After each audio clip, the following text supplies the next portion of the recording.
మీ మాటలు నేర్చుకోవాలని, మీ గురించి తెలుసుకోవాలని, లోక జ్ఞానము విరుదని నిరూపించడానికి సిద్ధపడడానికి మీ పిల్లలు ప్రయత్నిస్తుండగా, మీ పిల్లలకు అవసరమైనటువంటి మాటలు మీరు రాయించి ఉంచుండగా, మీ పిల్లలకు అవి వివరిస్తుండగా మీ పిల్లలు తెలుసుకొని మరి బైబిల్ యొక్క గొప్పతనం వివరించగలిగేటట్లు సహాయం చేయండి.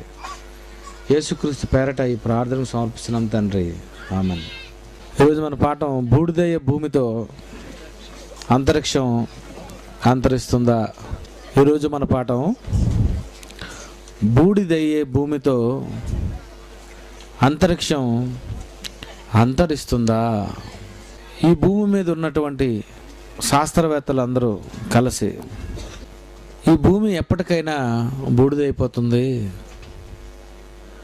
కనుక మనం మిగిలినటువంటి గ్రహాలకైనా వెళ్ళిపోవాలి. ఎందుకంటే ప్రపంచ దేశాలందరి దగ్గర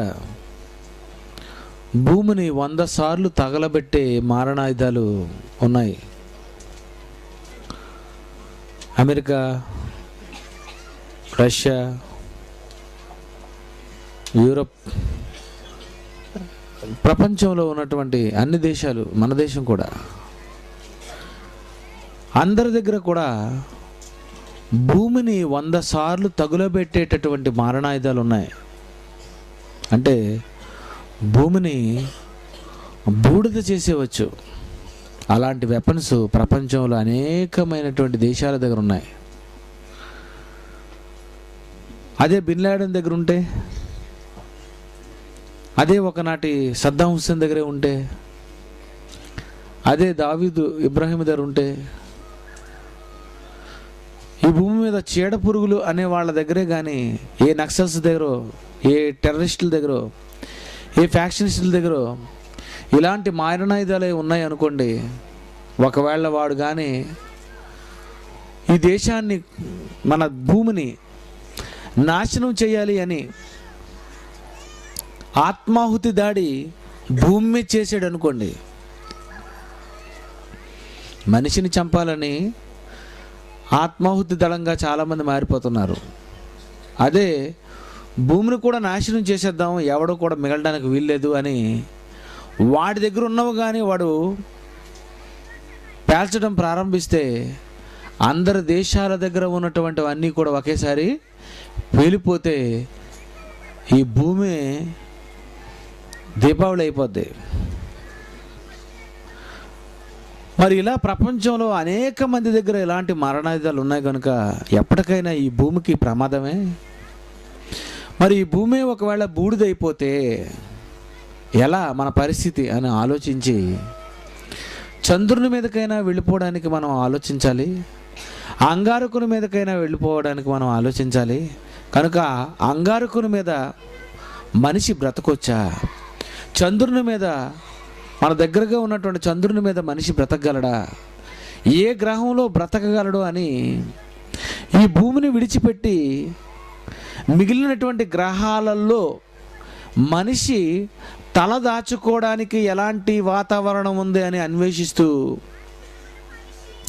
మిగిలిన గ్రహాలలోనికి కూడా వెళ్ళాలి అంటే, అంగారకుని మీదకి వెళ్ళాలి అంటే మరి అక్కడకు రాకెట్ని కానీ, మరి స్పేస్ షటిల్ని కానీ, ఇతరత్ర మరి ప్రయాణ సౌకర్యాలు ఉన్నటువంటి వాహనాన్ని ఏదైనా కనిపెట్టాలి అంటే మరి ప్రభుత్వం అంతా కూడా అంగీకరించాలి, ప్రజాధనం కావాలి. మరి ఇంతమంది ధనాన్ని ఖర్చు పెట్టి అక్కడికి వెళ్ళాలి అంటే ఏమీ లేకపోతే మీరు వెళితే ఏం ప్రయోజనం? అక్కడ ఏదో ఉందని చెబితే కానీ వీళ్ళు డబ్బులు ఇవ్వరు. అక్కడ ఉందని ఏదైనా ఉంది, అక్కడ జీవులు కూడా ఉన్నాయని చెబితే కానీ ప్రభుత్వం అంగీకరించదని, గ్రహాలలో జీవులు ఉన్నాయని, అంగారకులలో బుద్ధ జీవులు ఉన్నాయని, మిగిలినటువంటి గ్రహాలలో కూడా జీవులు, బుద్ధ జీవులు ఉన్నాయని ఏం చేశారంటే ఒక పుకారు వాళ్ళే పుట్టించేశారు. అంటే మిగిలినటువంటి గ్రహాలలో మనలాంటి జీవులు, మనలాంటి ఆకారం కాకపోయినా పెద్ద కళ్ళు, చిన్న తలకాయి, పొట్టు పొట్టు మనుషులైనటువంటి వాళ్ళు కూడా మిగిలినటువంటి గ్రహాలలో ఉన్నారు. వారు బ్రతుకుతున్నప్పుడు మనం కూడా ఒకవేళ ఈ భూమి బూడిదైపోతే మిగిలినటువంటి గ్రహాలలోనికి కానీ మనం వెళ్ళిపోతే అక్కడ కూడా మనం బ్రతకాలి అంటే అక్కడ వాతావరణం ఎలా ఉందో కనిపెట్టాలి. కనుక మరి ప్రపంచ పరిస్థితి బాగలేదు. ఈ భూమి ఎప్పటికైనా సరే నాశనం అయిపోతుంది. ఏ రోజు మూడో ప్రపంచ యుద్ధం, ఈ ప్రపంచ యుద్ధం కానీ జరిగిందంటే భూమి అంతా కూడా బూడిదైపోతుంది. కనుక మిగిలినటువంటి గ్రహాలలోనికి వెళ్ళిపోదామని మరి శాస్త్రవేత్తలందరూ ఎన్నో ప్రయోగాలు చేసి చంద్రుని మీద ఏముందో, అంగారకుని మీద ఏముందో, అంగారకుని మీద నీటి జాడ ఉందని, అంగారకుని మీద బుద్ధజీవులు ఉన్నాయని, అంగారకుని మీద మొక్కలు ఉన్నాయని, చంద్రుని మీద నీళ్లు ఉన్నాయని, మిగిలిన గ్రహాలలో కూడా మనం ఉండే వాతావరణం ఉందని క్రియేట్ చేసి మరి చంద్రుని మీద ప్లాట్లు అమ్ముతాము, అలాగే మేము అంగారకుని మీద కూడా కొన్ని స్థలాలు అమ్మేస్తాము, మరి మీరు కొనుక్కుంటారా, అంగారకుని మీద జీవిస్తారా అంటే మరి చాలామంది కొనేసుకున్నారు. అందులో విజయవాడలో ఉన్నవాళ్ళు కొనుక్కున్నారు, మరి టామ్ క్రూజ్ అని హాలీవుడ్ యాక్టర్స్ కొనుక్కున్నారు, అలాగే ఎంతోమంది బాలీవుడ్లో కానీ హాలీవుడ్లో కానీ ప్రపంచంలో అనేక మంది మరి కోట్ల రూపాయలతో అంగారకుని మీద కూడా స్థలాలు కొనేసుకున్నారు. కారణం, ఈ భూమి ఒకవేళ బూడిదైపోతే కనీసం మనం మిగిలినటువంటి గ్రహాలలో కూడా బ్రతకొచ్చు. ఎందుకంటే ఈ భూమి మీద జీవులు పుట్టాయి అంటే వాటికవే పుట్టాయి, మిగిలిన గ్రహాలలో జీవులు పుట్టాయి అంటే వాటికవే పుట్టాయి, భూమి మీద మొక్కలు ఇవన్నీ నీళ్లు ఇవన్నీ కలిగాయి అంటే వాటికవే పుట్టాయి. ఏ దేవుడు చేయలేదు, దేవుడే లేడు కనుక ఈ గ్రహంలో ఉన్నటువంటి వాతావరణం మిగిలిన గ్రహాలలో ఎందుకు ఉండదు అని ఈ భూమిని విడిచిపెట్టేస్తే మిగిలినటువంటి అంగారకుని మీద కానీ, బుధుడి మీద కానీ, శుక్రుని మీద కానీ మిగిలినటువంటి గ్రహాలలో కూడా మనుష్యుడు బ్రతకవచ్చు. ఈ భూ వాతావరణం లాంటి వాతావరణమే మిగిలినటువంటి గ్రహాలలో కూడా ఉందని చెప్పి కోట్ల రూపాయల ఖర్చుతో ఎన్నో రాకెట్లను పంపిస్తూ అక్కడ ఏముందో కనుక్కుంటూ మరి ఎన్నో ఛాయాచిత్రాలను మరి నాసా అంతరిక్ష పరిశోధనశాల మరి శాస్త్రవేత్తలు పంపిస్తూ ఇలా మిగిలినటువంటి గ్రహాలలో కూడా జీవులు ఉన్నాయి, మిగిలిన గ్రహాలలో నీరుంది, అక్కడ కూడా మనిషి బ్రతకొచ్చు, ఇక్కడ ఉన్నటువంటి మనుషులు అక్కడికి చేర్చేయవచ్చు అని శాస్త్రవేత్తలు భూమి బూడిదైతే మిగిలినటువంటి గ్రహాలలో బ్రతకవచ్చు అన్న ఆశతో ఇలాంటి మరి కార్యక్రమాలు ప్రారంభించారు. రైట్. అయితే మరి ఇంతకీ భూమి బూడిదైపోతే మిగిలినటువంటి గ్రహాలలోనికి మనిషి వెళ్ళగలడా? ఈ గ్రహాలలో కాకుండా మిగిలిన గ్రహాలలో మనిషి బ్రతకగలడా? అంగారకులో ఏముంది, బుధునిలో ఏముంది, శుక్రునిలో ఏముంది, శనిలో ఏముంది, మిగిలినటువంటి గ్రహాలలో ఏముంది? ఈ భూమి మీద ఉన్నటువంటి వాతావరణం లాంటి వాతావరణం విశ్వంలో ఉన్నటువంటి మరి మిగిలినటువంటి గ్రహాలలో ఉందా అని మనం ఆలోచించి చెప్పాలి అంటే మరి ఈ విషయం కరెక్ట్గా చెప్పాలి అంటే బైబిల్ తెలిసినటువంటి క్రైస్తవుడు మాత్రమే చెప్పగలడు. ఎందుకంటే బైబిల్లో ఒక మంచి రెఫరెన్స్ ఉంది. ఈరోజు ఆ రెఫరెన్స్ మీరు చూసిన తర్వాత మీరే అనుకుంటారు క్రైస్తవుడు అంటే ఇంత గొప్పవాడానని. 1 కొరింథీయులకు రాసిన పత్రిక 2వ అధ్యాయం 6వ వచనం, పరిపూర్ణులైన వారి మధ్య జ్ఞానమును బోధించుచున్నాము. పరిపూర్ణులైన వారి మధ్య జ్ఞానమును బోధించుచున్నామంటే ప్రపంచంలో శాస్త్రాలలో పరిపూర్ణుడు ఎవడైనా ఒకవేళ నేనే అని అనుకుంటే నాసా సైంటిస్టులైనా మరి మిగిలినటువంటి ఇస్రో సైంటిస్టులైనా ప్రపంచంలో ఉన్నటువంటి మేధావులు, ప్రపంచంలో ఉన్న వాళ్ళందరూ ఎవరైతే నేను మహాజ్ఞానిని అని అనుకుంటున్నారో అలాంటి వాళ్లకు పరిపూర్ణులైన వారి మధ్య జ్ఞానమును బోధించుచున్నాము అని, పరిపూర్ణులైన వారి మధ్య జ్ఞానమును బోధించుచున్నాము అంటే క్రైస్తవుడు ఎవరికి బోధించగలడు జ్ఞానం? పరిపూర్ణునికి. ఎందులో పరిపూర్ణుడు? ఎందులోనైనా, వృక్ష శాస్త్రంలోనా, ఖగోళ శాస్త్రంలోనా, అంతరిక్ష శాస్త్రంలోనా, అసలు నువ్వు ఎందులో పరిపూర్ణుడు చెప్పు. ప్రకృతిలో ఉన్నటువంటి శాస్త్రాలు ఎన్నైతే ఉన్నాయో సకల శాస్త్రాలలో నువ్వు ఎంత పండితుడవైనా, ఆ శాస్త్రాలలో నువ్వు పరిపూర్ణుడవైనా, పరిపూర్ణులైన వారి మధ్య జ్ఞానమును బోధించుచున్నాము అని పౌలు గారు ఆనాడు అన్నారు. అంటే క్రైస్తవుడు అనేవాడు ప్రపంచంలో ఉన్నటువంటి శాస్త్రవేత్తలకే మహాజ్ఞానాన్ని బోధించేవాడని, క్రైస్తవుడికి తెలిసినంత జ్ఞానం ప్రపంచంలో ఎవడికి తెలియదని, క్రైస్తవుడికి తెలిసినది అంతా తెలుసని, ఈరోజు ప్రపంచంలో మనిషికి తెలిసినది గోరంతని, క్రైస్తవుడికి తెలిసినది కొండంతని. రజనీకాంత్ ఇలాగ అనుకోకండి. ఈ లోకంలో మనిషికి తెలిసిన గోరంతని, క్రైస్తవుడికి తెలిసినది కొండంతని. ఈ వాక్యాన్ని బట్టి నిజంగా మీకు అర్థమైతేనండి, మన ముందు ప్రపంచంలో ఏ సైంటిస్టు, ఏ శాస్త్రపరమైనటువంటి ఎలాంటి శాస్త్రవేత్త అయినా వాడు మన ముందు నిలబడలేడు. ఎందుకంటే వాడికి ఏం తెలుసని చెప్పినా ముందే మాకు తెలుసని మీరు చెప్పుకోవచ్చు. కారణం, ప్రకృతిలో ఉన్నటువంటి ఈ శాస్త్రవేత్తలు ప్రకృతిని చూసి శాస్త్రాన్ని రాశారు. వృక్షాన్ని చూసి వృక్ష శాస్త్రం, ఖగోళాన్ని చూసి ఖగోళ శాస్త్రం రాశాడు, మరి ఆకాశాన్ని చూశాడు, అంతరిక్ష శాస్త్రం రాశాడు.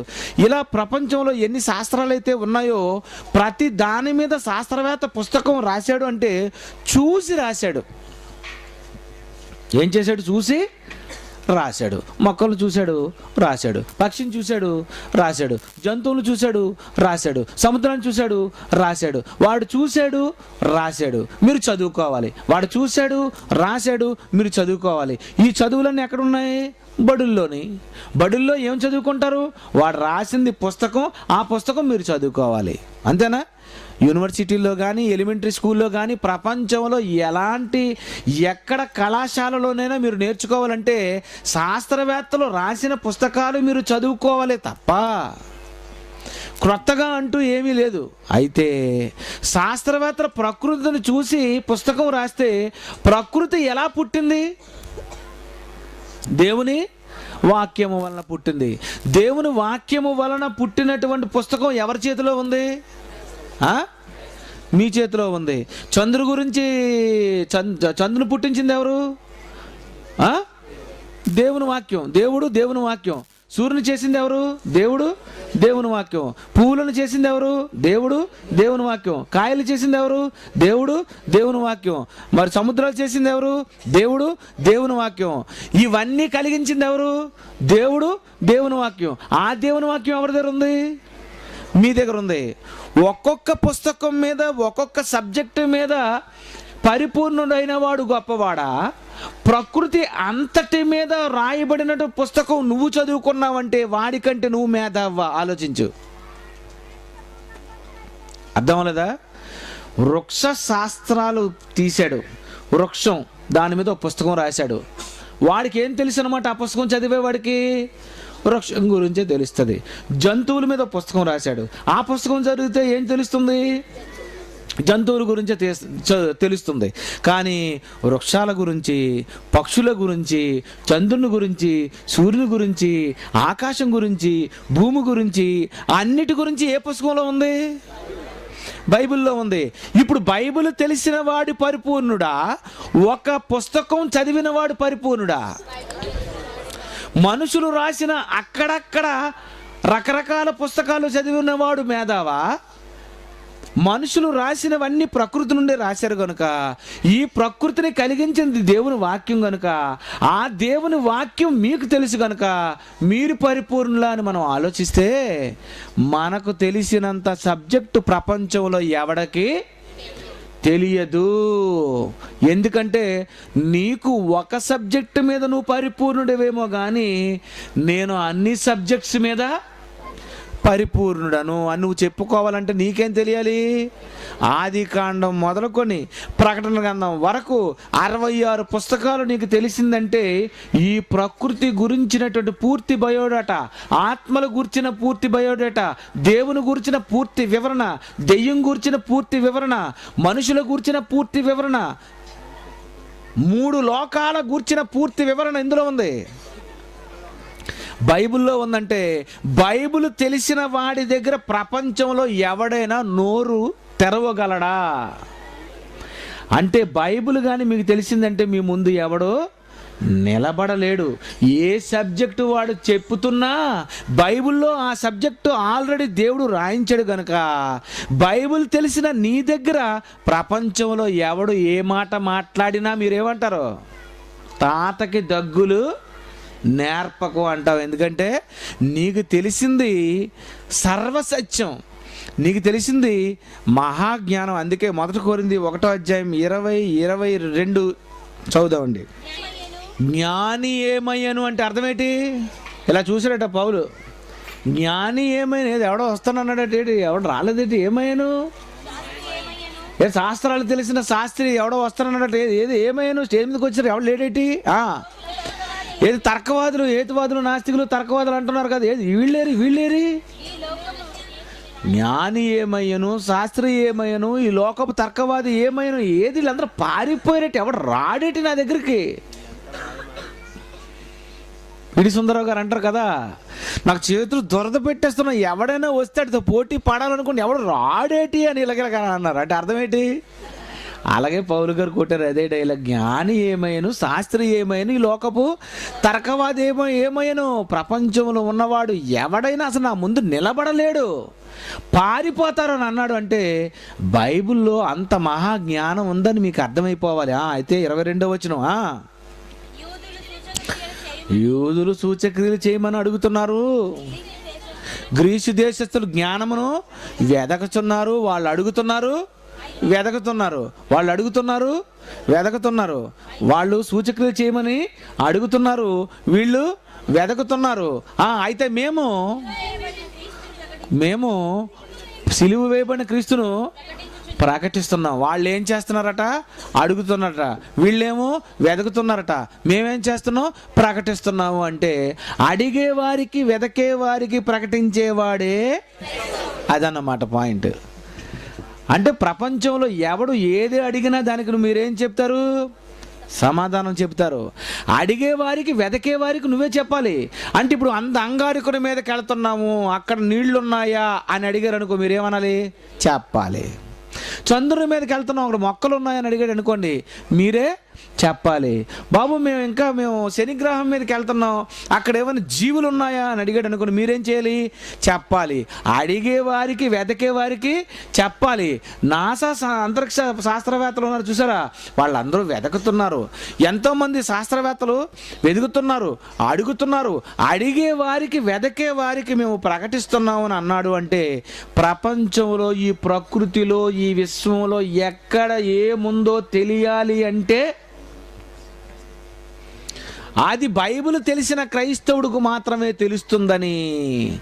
బైబిల్ తెలిసిన వాడికి ఏ విషయమైనా తెలుస్తుందని, పరిపూర్ణులైన వారి మధ్య జ్ఞానమును బోధించేవాడే క్రైస్తవుడని మీకు ఒకవేళ అర్థమైపోతే, ప్రకృతిలో ఉన్నటువంటి ఏ విషయం ఎవడు అడిగినా, ఒకవేళ ప్రశ్న అడిగినా, ఏమండి ఇలాగా మనం తెలుసుకోవాలనుకుంటున్నామని ఒకవేళ నీ దగ్గరికి వచ్చాడనుకో, వెంటనే నువ్వు చెప్పగలవు. ఎందుకంటే నీ దగ్గర ఉన్నటువంటి బైబిల్లో దేవుడు నీకు తెలియవలసిందంతా కూడా దేవుడు రాయించాడు. కనుక ప్రియమైన దేవుని పిల్లరా, ప్రపంచంలో ఉన్నటువంటి నాసా శాస్త్రవేత్తలు, ఇస్రో శాస్త్రవేత్తలు, ప్రపంచంలో ఎంతోమంది శాస్త్రవేత్తలు అందరూ కలిసి ఈ భూమిని విడిచిపెట్టిన తర్వాత మిగిలిన గ్రహాలలో ఏముందో అన్న దాని గురించి పరిశోధనల్లో కోట్ల రూపాయలు ఖర్చు చేసి అక్కడికి వెళుతున్నారు. ఇంతకీ అంగారకుని మీద ఏముంది, బుద్ధుని మీద ఏముంది, శనిలో ఏముంది, శుక్రుని మీద ఏముంది, ప్లూటోలో ఏముంది, అసలు మిగిలిన గ్రహాలలో ఏముంది అన్న సంగతి ప్రపంచంలో ఇంతవరకు ఎవరికి తెలియని ఒక అద్భుతమైనటువంటి విషయాన్ని ఈరోజు మీరు వినబోతున్నారు. మిమ్మల్ని నేను అంతరిక్షంలో ఉన్నటువంటి అన్ని నక్షత్రాల దగ్గరకు, అన్ని గ్రహాల దగ్గరకు, మొత్తం మీకు విశ్వం అంతా కూడా నేను మీ కళ్ళ ముందు చూపిస్తాను. అవసరమైతే మిమ్మల్ని ఎక్కడ పడితే అక్కడికి నేను తీసుకెళ్ళిపోతాను. అది మన పాఠం ఈరోజు. Okay, right. ఇప్పుడు భూమి బూడిదైపోతే అంతరిక్షం అంతరిస్తుందా? ఇంతకీ భూమి పరిస్థితి ఏంటి? అంగారకుని పరిస్థితి ఏంటి? బుద్ధుని పరిస్థితి ఏంటి? మిగిలినటువంటి గ్రహాల పరిస్థితి ఏంటి? నక్షత్రాల పరిస్థితి ఏంటి? ఆకాశం పరిస్థితి ఏంటి? ఇవన్నీ కూడా మనం తెలుసుకోవాలి అంటే దేవుణ్ణి అడుగుదాం. దేవుడు చెప్తాడు మనకి. ఎందుకు? దేవుణ్ణి అడిగితే ఈ విశ్వాన్ని కలిగించింది ఎవరండి? దేవుడే. విశ్వాన్ని కలిగించినటువంటి దేవుణ్ణి అడిగితే ఆయన మనకు చెప్తాడు. కానీ తర్వాత పుట్టినోడు ఎవరు? మనిషి. అందుకే మనిషిని అడగండి. ముందు సృష్టి, మనిషి ముందా? సృష్టి ముందేనా? సృష్టి తర్వాత పుట్టింది ఎవరు? మనిషి. ముందు పుట్టినోడికి తెలుస్తుందా? తర్వాత పుట్టినోడు తెలుస్తుందా? ముందు పుట్టినోడు తెలుసు. అంటే సృష్టి నీకంటే ముందు పుట్టింది కనుక, నీకంటే ముందు పుట్టిన ప్రకృతిని పుట్టించింది దేవుని వాక్యం కనుక, ఆ వాక్యం వల్లే ప్రపంచములు నిర్మాణమైనవి కనుక, ప్రకృతిని కలిగించిన దేవుడే ప్రకృతి యొక్క పుట్టు పూర్వత్రాలు చెప్పగలడు. అన్నిటి గురించి దేవుడు చెప్పగలడు. అన్నిటి గురించి కూడా దేవుడు బైబిల్లో రాయించాడు. కొంత ఎచ్చట కొంత అచ్చట దేవుడు రాయించట కనుక ఎచ్చటెచ్చటో ఉన్న వాటినన్నిటినీ ఇచ్చటికి కూర్చి మనం అసలు దీని సంగతి ఏదో తేల్చుకుందాము. రైట్. ఇప్పుడు ఈ విశ్వం అసలు ఎలా ఉంది, దీని పరిస్థితి ఏంటి, ఎలా పుట్టింది అని మనం ఆలోచిస్తే దేవుడు ఎలా కలిగించాడో అన్నది మనం కానీ జాగ్రత్తగా సృష్టి కార్యక్రమం దగ్గరికి వెళ్ళినట్లయితే ఇంతకీ భూమి సంగతి ఏంటి, మిగిలిన గ్రహాల సంగతి ఏంటి, విశ్వం సంగతి ఏంటో అన్ని సంగతులు మనకు అర్థమైపోతాయి కనుక మరి ఆదికాండం 1వ అధ్యాయం 1వ వచనంలో అసలు విషయం మనం ఆలోచిద్దామండి. ఆదియందు దేవుడు భూమి ఆకాశములను సృజించెను. ఆదికాండంలో 1వ అధ్యాయం 1వ వచనంలో ఆదియందు దేవుడు భూమి ఆకాశములను సృజించెను అని అన్నాడండి. మరి భూమి ఆకాశములను సృజించాను అన్న తర్వాత భూమి నిరాకారముగా శూన్యముగా ఉండని అంటాడేటి? భూమిని చేసేసిన తర్వాత మళ్ళీ భూమి నిరాకారం శూన్యం ఏంటి? మళ్ళా 3వ దినాన్ని ఏం పుట్టింది? 3వ దినాన్ని దేవుడు ఏం కలిగి చేశాడు? 6వ నెలకు దేవుడు భూమి అని పేరు పెట్టాను అని చదువుకున్నారు. అంటే 3వ దినం ఏం పుట్టింది? భూమి పుట్టింది. మరి ఆదియందు దేవుడు భూమి ఆకాశం సృజించను అన్నాడేటి? ముందు పుట్టిన భూమి ఏంటి, 3వ దినాన్ని పుట్టిన భూమి ఏంటి? అంటే 2 భూములు ఉండేవని, మొదటి భూమిలో కూడా మనుషులు ఉండేవారని, 2వ భూమిలో కూడా మనుషులు ఉన్నారని ఈ రంజిత్ ఎర్రిపీరి అని ఒక ఉన్నాడు చూశారు, వాడు చెప్పుకుంటున్నాడు. వాడికి తెలియదు. బైబిల్లో ఉన్నటువంటి వాక్యాలు చాలా జాగ్రత్తగా ఆలోచించి చదవాలి. ఆదియందు దేవుడు భూమి ఆకాశములను సృజించానని ఒక్క మాటలో చెప్పేశాడు. ఏమని? నేను భూమి ఆకాశాన్ని చేశానని. ఆకాశం ఎప్పుడు చేశాడని ఉంటుంది? తర్వాత కదండి, 2వ రోజు కదా ఆకాశం చేశాడు. మరి ఆదియందు దేవుడు భూమి ఆకాశం సృజించారంటే ఆ మాట సంగతి ఏంటి? అంటే దాని ఉద్దేశం ఏంటంటే బైబిల్లో మెయిన్ విషయం ముందు చెప్పేశాడు. ఏమని? ఆదియందు దేవుడు భూమి ఆకాశములను సృజించాను.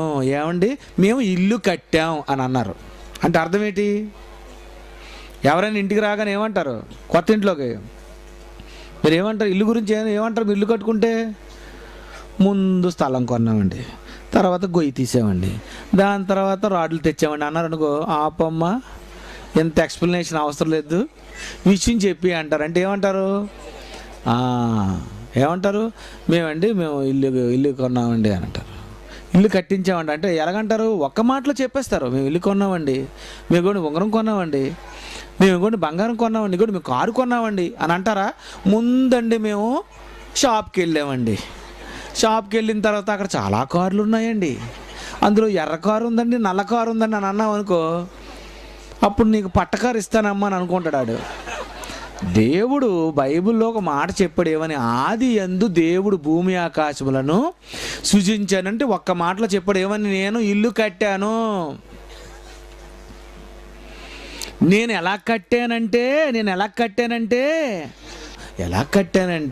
అని చెప్తున్నాడు. ఏమని? భూమి ఎలాగుండేదటండి? భూమి అట నిరాకారముగా ఉందట. ఎవరైనా ఒక రుమాలు ధర్మం చేసుకోండి. భూమి ఎలాగ ఉందటండి? ఇందులో ఏమైనా ఉందటండి? ఏముంది ఇందులోని? ఏదో ఏం తెలియడం లేదు. భూమి నిరాకారము, భూమి నిరాకారము శూన్యంగా ఉందటండి. భూమి నిరాకారం శూన్యంగా ఉందట. చీకటి అగాధ జలము పైన, చీకటి అగాధ జలము పైన కమ్మి ఉండెను. అంటే ఏముంది ఇంక ఇందులో? చీకటి ఉందట. ఏముంది ఇందులోని? చీకటి. ఏముంది? చీకటి. ఇంకా ఏముంది ఇక్కడ? చీకటి, జలం. జలం అంటే ఏంటి మీకు అర్థం అవ్వకపోతే అది కూడా రాసేస్తాను. నీరు. ఏముంది ఇక్కడ? నీరు. చీకటి అగాధ జలము పైన కమ్మి ఉండనంటే నిరాకారం శూన్యముగా ఉంది. ఇక్కడ చీకటి ఉంది, నీరు ఉంది. అంతేనా? ఏముందండి ఇక్కడ? మీరు బాగా ఆలోచించి మీరు ఫస్ట్ నుండి కూడా జాగ్రత్తగా చూడండి. ఇక్కడ ఏముంది? నీరుంది, చీకటి ఉంది, నిరాకారం, శూన్యం, అగాధ జలము పైన కమ్మి ఉండను అని అన్నాడు. అంటే ఫుల్ డార్క్లో ఉందన్నమాట. నీరుంది. ఇలా వాతావరణం ఇలా ఉన్నప్పుడు దేవుని ఆత్మ జలము పైన అల్లాడుచుండెను. అంటే దేవుని ఆత్మ ఉందటండి. Okay, right. తర్వాత ఏమైంది? చీకటి అగాధంతో ఉన్నటువంటి ఈ వాతావరణంలో దేవుడు ఏమన్నాడంటే వెలుగు కమ్మని పలుకగా వెలుగు కలిగను. దేవుడు ఏం కావాలనుకున్నాడు? చీకటి ఉంది కనుక ఇప్పుడు ఏం కావాలి? వెలుగు కావాలి అనుకున్నాడటండి. వెంటనే ఏం కలిగిందట? వెలుగు కలిగిందట. ఏం కలిగింది? వెలుగు కలిగింది. నేను రాస్తాను ఇక్కడ. ఏముంది ఇక్కడ? వెలుగుంది. వెలుగు కలిగింది. వెలుగు మంచిదైనట్టు దేవుడు చూచారంటే వెలుగు బాగుంది, వెరీ గుడ్ అని అనుకున్నాడట. వెలుగు బాగుంది అనుకున్నాడట. దేవుడు వెలుగును చీకటిని వేరుపరిచెను. ఇక్కడ ఒక మంచి మాట ఉందండి. వెలుగు చీకటిని వేరుపరిచినట్టు అంటే దేవుడు వెలుగు కమ్మని పలుకగా వెలుగు కలిగింది. వెలుగు మంచిదైనట్టు దేవుడు చూశారు. వెలుగును చీకటిని వేరుపరిచెను అంటే వెలుగు ఇక్కడ ఉందనుకోండి, చీకటి ఎక్కడికి రావాలి? ఇక్కడికి రావాలి చీకటి. అంతే కదండి. మీకు ఉదాహరణ చెప్తాను. చీకటిలో టార్చ్ లైట్ వేశారు. ఇప్పుడు టార్చ్ లైట్ వేసిన తర్వాత ఇలాగ ఆన్ చేయగానే వెలుగు ఎంతవరకు వెళ్తుంది? కొంత దూరం వెళ్ళి అక్కడ ఆగిపోద్ది. అప్పుడు అక్కడేముంటుంది? చీకటి ఉంటుంది. అలాగే ఇప్పుడు ఫోకస్ పడింది, లైట్ వెలిగింది. వెలుగు కమ్మని పలుగ్గా వెలుగు కలిగను. వెలుగు మంచిదైనట్టు దేవుడు చూశాను. దేవుడు వెలుగును చీకటిని వేరుపరిచినట్టు. చీకటి ఎక్కడుంది? ఇక్కడ ఉంది. ఇక్కడ చీకటి అగాధ జలము కమ్మి ఉంది కదా. ఎప్పుడైతే లైటింగ్ ఇక్కడ పడిందో చీకటి ఎక్కడికి వచ్చింది? ఇక్కడికి వచ్చింది. అర్థమైందా? వెలుగు ఇక్కడ ఉంటే చీకటి ఎక్కడ ఉంటుంది? ఇక్కడ ఉంటుంది. అర్థమైందా? రైట్. నెక్స్ట్, దేవుడు వెలుగునకు పగలని. వెలుగునకు ఏమన్నాడండి? వెలుగునకు ఏమన్నాడట? పగలు. వెలుగునకు ఏమన్నాడు? ఇక్కడ దీనికి పగలని పేరు పెట్టాడట. వెలుగునకు పగలన్నాడట. చీకటికి రాత్రి అని అన్నాడట. ఈ చీకటికి ఏమన్నాడు? చీకటికి రాత్రి అని పేరు పెట్టాడటండి. చీకటికి ఏమన్నాడు? రాత్రి అని పేరు పెట్టాడట. అంటే అది వెలుగు, అది పగలు, చీకటి రాత్రి. రైట్, వినండి. దేవుడు వెలుగు కమ్మని పలుకగా వెలుగు కలిగాను అని అన్నాడంటే వెలుగును దేవుడు కలిగించాడా లేదా? ఎక్కడ కలిగించాడు? భూమి నిరాకారముగా శూన్యముగా ఉన్నటువంటి చీకటి అగాధ జలము కమ్మి ఉన్నటువంటి ఈ పరిస్థితులలో దేవుడు ఏమన్నాడు? వెలుగు కమ్మని పలికాడట. అంటే వెలుగు కలిగిందా? కలిగింది. ఆ వెలుగు యేసుప్రభు అనుకున్నారేటి? వెలుగు ఎవరు? యేసుప్రభు అనుకోకుండా చాలామంది ఇలాగానే అనేసారండి. ఈ వెలుగు అంటేనండి యేసుప్రభు అండి, చీకటి అంటే దెయ్యమండి. వెలుగు కమ్మని పలుకగా ఆ ప్రకారమైన అంటే యేసుప్రభు పుట్టాడా? యేసుప్రభు కలిగాడా? మనం చెప్పాను, యేసు ప్రభు పుట్టాడు. వెలుగు పుట్టిందా, వెలుగు కలిగిందా? కలిగించాడు దేవుడు. ఎక్కడా? భూమి నిరాకారముగా శూన్యముగా ఉండి చీకటి అగాధ జలము కమ్మి ఉన్నటువంటి ఈ పరిస్థితుల్లో దేవుడు వెలుగు కమ్మని పలుగా వెలుగునకు పగలని పేరు పెట్టాడు, చీకటికి రాత్రి అని పేరు పెట్టాను. ఇప్పుడు చదువుతా చూడండి. అస్తమయము ఉదయము కలుగగా. ఇదేంటిది? ఇది ఇక్కడ మనకు అర్థం అవ్వాలి. అస్తమయము ఉదయం, అస్తమయము ఉదయం, రైట్. సాయంత్రం అవగానే సూర్యుడు ఏమవుతాడు? అస్తమిస్తాడు. మళ్ళా తెల్లవారు 6 గంటలకు ఏమవుతుంది? ఉదయిస్తాడు. అస్తమయము ఉదయం కలగాలంటే ఏం జరగాలి చెప్పండి? జనరల్ క్వశ్చన్ ఇది. అస్తమయము ఉదయం జరగాలంటే ఏమవ్వాలి? ఉదయం సూర్యుని చూశారు వాళ్ళు అటువైపు. మధ్యాహ్నం 12 గంటలకు ఎక్కడికి వచ్చాడు? పైకి వచ్చాడు. ఎలాగొచ్చాడు? తిరిగాడు. జనరల్ నాలెడ్జ్ ఉండాలి. మీరు ఏమీ చదువుకోకుండా సైంటిస్టులు అయిపోతాం అనుకోకండి. కొంచెం బుర్ర ఉపయోగించండి. మధ్యాహ్నం వస్తుంది ఇక్కడికి, సాయంత్రం అవగానే వెనక్కి వెళ్ళిపోతుంది. అంటే ఏమవుతుంది అనమాట? సూర్యుడు తిరుగుతున్నాడు. అస్తమయము ఉదయము. సూర్యుడు అస్తమించాడు, సూర్యుడు ఉదయించాడు. అస్తమయము ఉదయము కలగాలంటే ఏమవ్వాలి? తిరగాలి. భూమి తిరగాలి, సూర్యుడు తిరగాలి. అంటే ఉదయాస్తమయాలు జరగాలంటే ఏం జరగాలి? తిరగాలి. పాయింట్ క్యాచ్ చేయండి. అస్తమయము ఉదయం జరగాలంటే సూర్యుడు భూమి ఎలాగైతే తిరుగుతున్నాయో, అస్తమయము ఉదయము కలుగగా ఒక దినం ఆయన అన్నాడంటే ఏం జరగాలి? ఇక్కడ తిరగాలి. తిరగాలంటే ఏది తిరగాలి? ఇక్కడ ఇది ఉంది చూసారు, నిరాకారంగా శూన్యంగా ఉంది చూసారు. ఇది తిరుగుతుంది, ఈ వెలుగు తిరుగుతుంది. వెలుగు ఇలా ప్రయాణం చేసి వచ్చేసరికి చీకటి కూడా ఎక్కడికి వెళ్ళిపోతుంది? ఇలాగ పైకి వెళ్ళిపోతుంది. మళ్ళీ ఈ సూర్యుడు ఎక్కడ పైకి వచ్చేసరికి ఏమవుతుంది? చీకటి మళ్ళీ కిందకు వచ్చేస్తుంది. అంటే అస్తమయము ఉదయము కలుగగా ఏమైపోయిందట? ఒక దినం ఆయన అన్నాడు. రైట్. ఇప్పుడు తిరగాలంటే 4 పలకలుగా ఉంటే తిరుగుతుందా? త్రికోణములో ఉన్న తిరుగుతుందా? గుండ్రంగా ఉంటే తిరుగుతుందా? ఎలా ఉంటే తిరుగుతుంది? గుండ్రంగా సర్కిల్ అయితేనే తిరుగుతుంది, అంతేనా? గుండ్రంగా ఉంటే తిరుగుతుంది. అంటే ఇప్పుడు ఇదంతా తిరగాలి అంటే ఇది గుండ్రంగా ఉందా, 4 పలకలుగా ఉందా, లేకపోతే త్రిభుజాకారంలో ఉందా అని మనం ఆలోచిస్తే మళ్ళా బైబిల్ని అడిగేద్దాం. యాకోబు 3వ అధ్యాయం 6వ వచనం. నాలుక అగ్నియే, నాలుక మన అవయవములలో ఉంచబడిన పాప ప్రపంచమై సర్వ శరీరమునకు మాలిన్యము కలుగజేయచ్చు ప్రకృతి చక్రమునకు చిచ్చు పెట్టును అన్నాడంటే ఇక్కడ మనకి వాటి అర్థమైంది ఏమని? ప్రకృతి చక్రము. ప్రకృతి చక్రము అంటే ఇప్పుడు ఇది ఎలా, ఏ ఆకారంలో ఉంది? చక్రం. ఇది ఎలా ఉందండి? ఇది చక్రం. ఎలా ఉంది? ఏ ఆకారంలో ఉందన్నమాట? చక్రం ఆకారంలో ఉంది. ఇదేంటిది? చక్రం. అస్తమయము ఉదయమును కలుగగా ఒక దినమాయను అన్నాడు అంటే ఇది ఏ ఆకారంలో ఉంది? చక్రంలో ఉంది. అంటే చక్రం అంటే ఎలా ఉంటుంది? గుండ్రంగా ఉంటుంది, రౌండ్ సర్కిల్. అస్తమయము ఉదయమును కలుగగా ఒక దినం ఆయను అంటే ఈ మొదటి దినం ఏం చేశాడు దేవుడు అంటే వెలుగు చీకటిని వేరుపరిచాడు, వెలుగు కమ్మని పలికాడు. దీని అస్తమయము ఉదయము కలుగగా ఏమైపోయింది?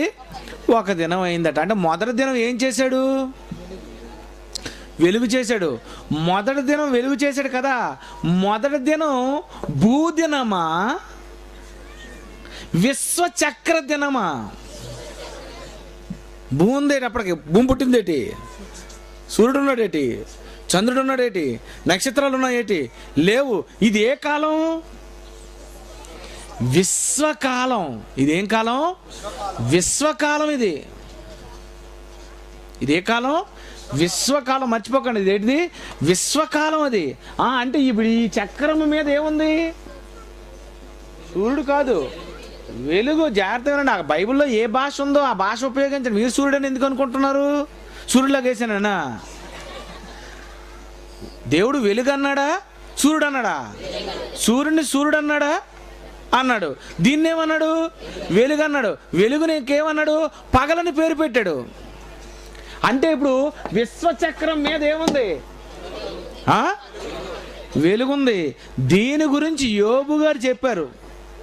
యోబు గ్రంథం 38:20 వచనం చూడండి. చీకటి అనుదాని చీకటి అనుదాని ఉనికి పట్టు ఏది? వెలుగు వెలుగు వెలుగు వెలుగు ఉదిసమ్మా. వెలుగు నివసించు చోటు ఎన్నో వచనం అది? 20 చదవండి. అది వెలుగు నివసించు చోటునకు పోవు మార్గమేది అని అన్నాడు. వెలుగు నివసించు చోటు మార్గం ఏది? సూర్యుడే, చంద్రుడే, నక్షత్రాలే ఇవే వెలుగు అనుకుంటున్నారు. కానీ వెలుగు నివసించు చోటునకు మార్గం అంటే వెలుగు ఎక్కడుంది? పైన ఉంది. వెలుగు నివసించు చోటునకు పోవు మార్గం ఏది? చీకటి అను దాని ఉనికి పట్టు ఏది? ఇదిగోండి, ఇగో చీకటి. అంటే విశ్వచక్రం మీద ఏముంది? వెలుగుంది. ఇంకేముంది? చీకటి ఉంది. కనుక అస్తమయము ఉదయం కనుక ఒక దినమాయను. తర్వాత ఏం జరిగిందమ్మా? రెండో చదువు. మరియు దేవుడు జలముల మధ్య ఒక విశాలం కలిగి. జాగ్రత్త వినండి. జలముల మధ్య ఒక విశాలం అంటే ఇందులో ఏముంది? జలాలు ఉన్నాయి. ఇందులో ఏమున్నాయి? జలాలు ఉన్నాయి. పైన ఏముంది? వెలుగు ఉంది. కిందనే ఉంది? చీకటి ఉంది. ఈ ప్రకృతి చక్రం ఏమవుతుంది? తిరుగుతుంది. అస్తమయము ఉదయం కలుగ్గా ఒక దినమాయనంటే ఇది తిరుగుతుంది, అది తిరుగుతుంది. అర్థమైందా? భూమి తిరుగుతుంది, సూర్యుడు తిరుగుతున్నాడు. అలాగే ఈ ప్రకృతి చక్రము తిరుగుతుంది, పైన వెలుగు తిరుగుతుంది. వెలుగు చీకట్లు వేరవుతున్నాయి. అస్తమయము కలుగుగా ఒక దినమాయను అని అన్నాడు. అంటే జాగ్రత్త వినండి. ఇప్పుడు ఏం జరిగిందనమాట? ఈ మధ్యలో ఏంటన్నాడు? ఎక్కడ జలములు? మళ్ళీ చదువమ్మది. మరియు దేవుడు జలముల మధ్య జలముల మధ్య ఏం కావాలట? విశాలం కావాలట అండి. ఇప్పుడు విశాలం చేస్తాను చూడండి. జలముల మధ్య అని అన్నాడు. అంటే నేను ఎక్కడ చేర్పాలి? మధ్యని చేరిపోయారా? అంతే కదా. జలముల మధ్య జలముల మధ్య అంటే ఇదంతా ఏమున్నది? భూమి నిరాకారముగాను శూన్యముగా ఉండెను, చీకటి అగాధి జలము పైన కమ్మి ఉండెను కదా. ఇదంతా కూడా ఏమున్నది? నీళ్లున్నాయి. జలముల మధ్య విశాలం అన్నాడంటే ఇగో నీ మధ్యనంతా కూడా విశాలం రావాలనుకున్నాడట. ఇగో వచ్చేసిందండి. ఏ జలములను? ఏ జలములను? ఏ జలములను? ఏ జలములను? ఆ జలములను ఈ జలములను అన్నాడు. ఏ జలము? కింద చదువుతుంది. ఆ జలములు ఈ జలములను వేరుపరచగాక నీవు పలికనా? ఆ విశాలము చేసి విశాలము క్రింది జలములను చూడండి. జాగ్రత్తగా ఇగో విశాలము క్రింది జలములను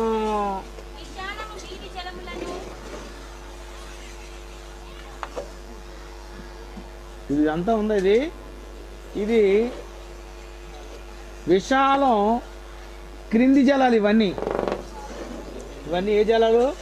విశాలం క్రింది జలాలు. తర్వాత విశాలం మీది జలములు అంటే ఇవన్నీ ఏంటి? ఇవి కూడా జలాలే. వేరుపరపగా ఆ ప్రకారమైన అంటే విశాలం చూసారా? ఆకాశం. ఈ విశాలం చూసారా? ఈ విశాలం అంతా కూడా ఈ క్రిందనున్నవన్నీ కూడా ఏ జలాలు? క్రింది జలాలు. ఈ అంచు ఉంది చూసారా? ఈ అంచు మీద ఏముంది? వెలుగుంది. ఈ అంచు చుట్టూరు ఏమున్నాయి? నీళ్లు. ఏమున్నాయి? ఇవన్నీ మీద జలాలు. అర్థందా? ఇది ఆకాశం మీది జలాలు, ఆకాశం క్రింది జలాలు. రైట్. ఇప్పుడు నాకు చూడండి. ఇందులో నేను సెంటరింగ్ చేశాను అనుకోండి. ఇలాగా ఏమవుతుంది? మధ్యలో ఖాళీ వచ్చింది. ఈ ఖాళీ వచ్చినప్పుడు కింద నీళ్ళన్నీ ఏ నీళ్లు? కింద నీళ్లు. పైన ఉన్నవన్నీ పై నీళ్ళు. ఇది మీకు అర్థమైతే ఈ సర్కిల్లో ఉన్నవన్నీ కూడా ఏ జలాలు? క్రింది జలాలు. ఇవి కింద జలాలు, ఇవి కింద జలాలు, ఇవి కింద జలాలు, ఇవి కింద జలాలు. దీని మీద ఉన్నవన్నీ ఏంటివి? పై జలాలు, ఆ జలములను ఈ జలములను, అదనమాట పాయింట్. అంటే ఈ జలాలు ఉన్నాయి, ఈ జలాలు కూడా ఉన్నాయి. ఆ జలములను ఈ జలములు వేరుపరచగా కనపలుగా అప్రకారమాయను. దేవుడు ఆ విశాలం చేసి విశాలము క్రింది జలములను విశాలం మీది జలములను వేరుపరపగా ఆ ప్రకారం ఆయన దేవుడు ఆ విశాలం నాకు దీనికి ఏం పేరండి? ఆకాశం అండి. దీని పేరేం పేరు? ఆకాశం. ఇదంతా ఏంటి? ఆకాశం.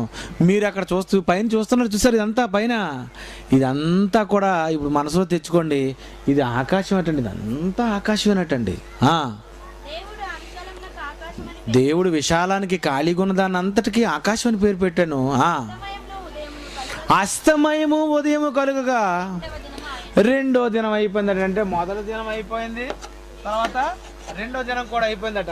తిరిగితే మొదటి దినం రెండో దినం అయింది. అంటే ఆకాశాన్ని కలిగించటానికి దేవుడికి ఎన్ని రోజులు పట్టాయి? ఒక రోజు పట్టిందండి, అంతే కదండి. వెలుగును మొదటి రోజు చేశాడు, ఆకాశాన్ని అంటే ఒక దినం, ఇదొక దినం, అదొక దినం. అంటే వెలుగు చేశాడు మొదటి దినం, రెండో దినం ఆకాశం చేశాడు. రైట్. ఇది భూదినాలా? ఏ దినాలు? విశ్వ దినాలు. ఇలాగ ఉందండి కార్యక్రమం. ఇలా చేస్తున్నాడు దేవుడు. ఇలా చేస్తున్న టైముల్లో చదవమ్మా. దేవుడు ఆకాశము క్రిందినున్న జలములు, మళ్ళా అదంతా మీరు బైబిల్లో చూడాలి. ఆకాశము క్రిందనున్న జలములు ఒక చోటనే కూర్చబడి, ఆకాశము క్రిందనున్న జలములు ఒక చోటనే కూర్చబడి అన్నాడు. నేను మళ్ళీ చెప్తాను, జాగ్రత్తగానండి, ఏం కన్ఫ్యూజ్ అవ్వకండి. ఆకాశము క్రిందనున్న జలములు ఒక చోటనే కూర్చబడి అన్నాడు. అంటే ఇదే జలాలు? ఆకాశము క్రింది జలాలు. అర్థమైందా? ఆకాశము క్రింది జలాలన్నీ కూడా ఎక్కడికి రావాలట? ఒక చోటకే రావాలి. అంటే ఎక్కడున్నవైనా ఒకే చోటుకు రావాలంటే ఎక్కడికి రావాలి?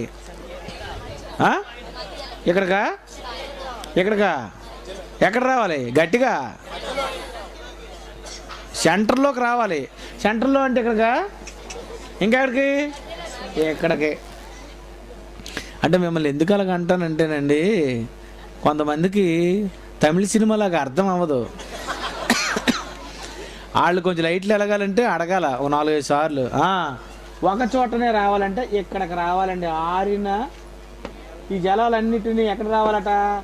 ఒక చోటనే కూర్చబడి ఒక చోటకు రావాలట. అంటే ఏం రావాలన్నమాట?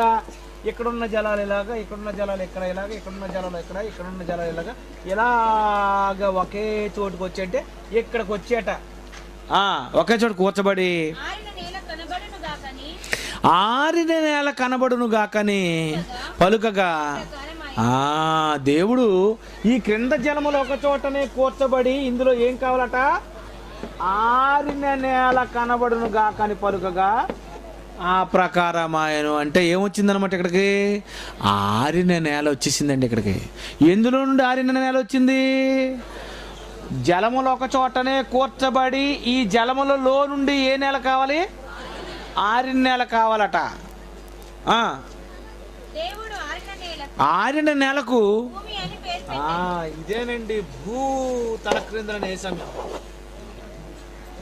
ఏంటిది? ఇది భూమి. ఆరిన నెలకు ఏమని పెట్టాడు? భూమిని పెట్టాడు. అంటే భూమి ఎందులో నుండి వచ్చింది? జలములు ఒక చోటనే కూర్చబడి ఈ జలములలో నుండి ఏం కావాలన్నాడు? ఆరిన నెల కనబడునుగా కని పలికాడు గనుక భూమి ఎందులో నుండి వచ్చింది? జలములలో నుండి వచ్చింది. భూమి జలములలో నుండి రాక మునుపు, భూమిగా రాకముందు భూమి ఎలా ఉంది? భూమి నిరాకారముగా శూన్యముగా ఉండెను, చీకటి అగాధి జలము కమ్మి ఉండెను. అంటే ఇప్పుడు భూమి ఎందులో నుండి వచ్చింది? జలములలో నుండి వచ్చింది. ఈ విషయం పేతురు గారు చెప్తున్నారు. 2 పేతురు 3వ అధ్యాయం 5వ వచనం చూడండి.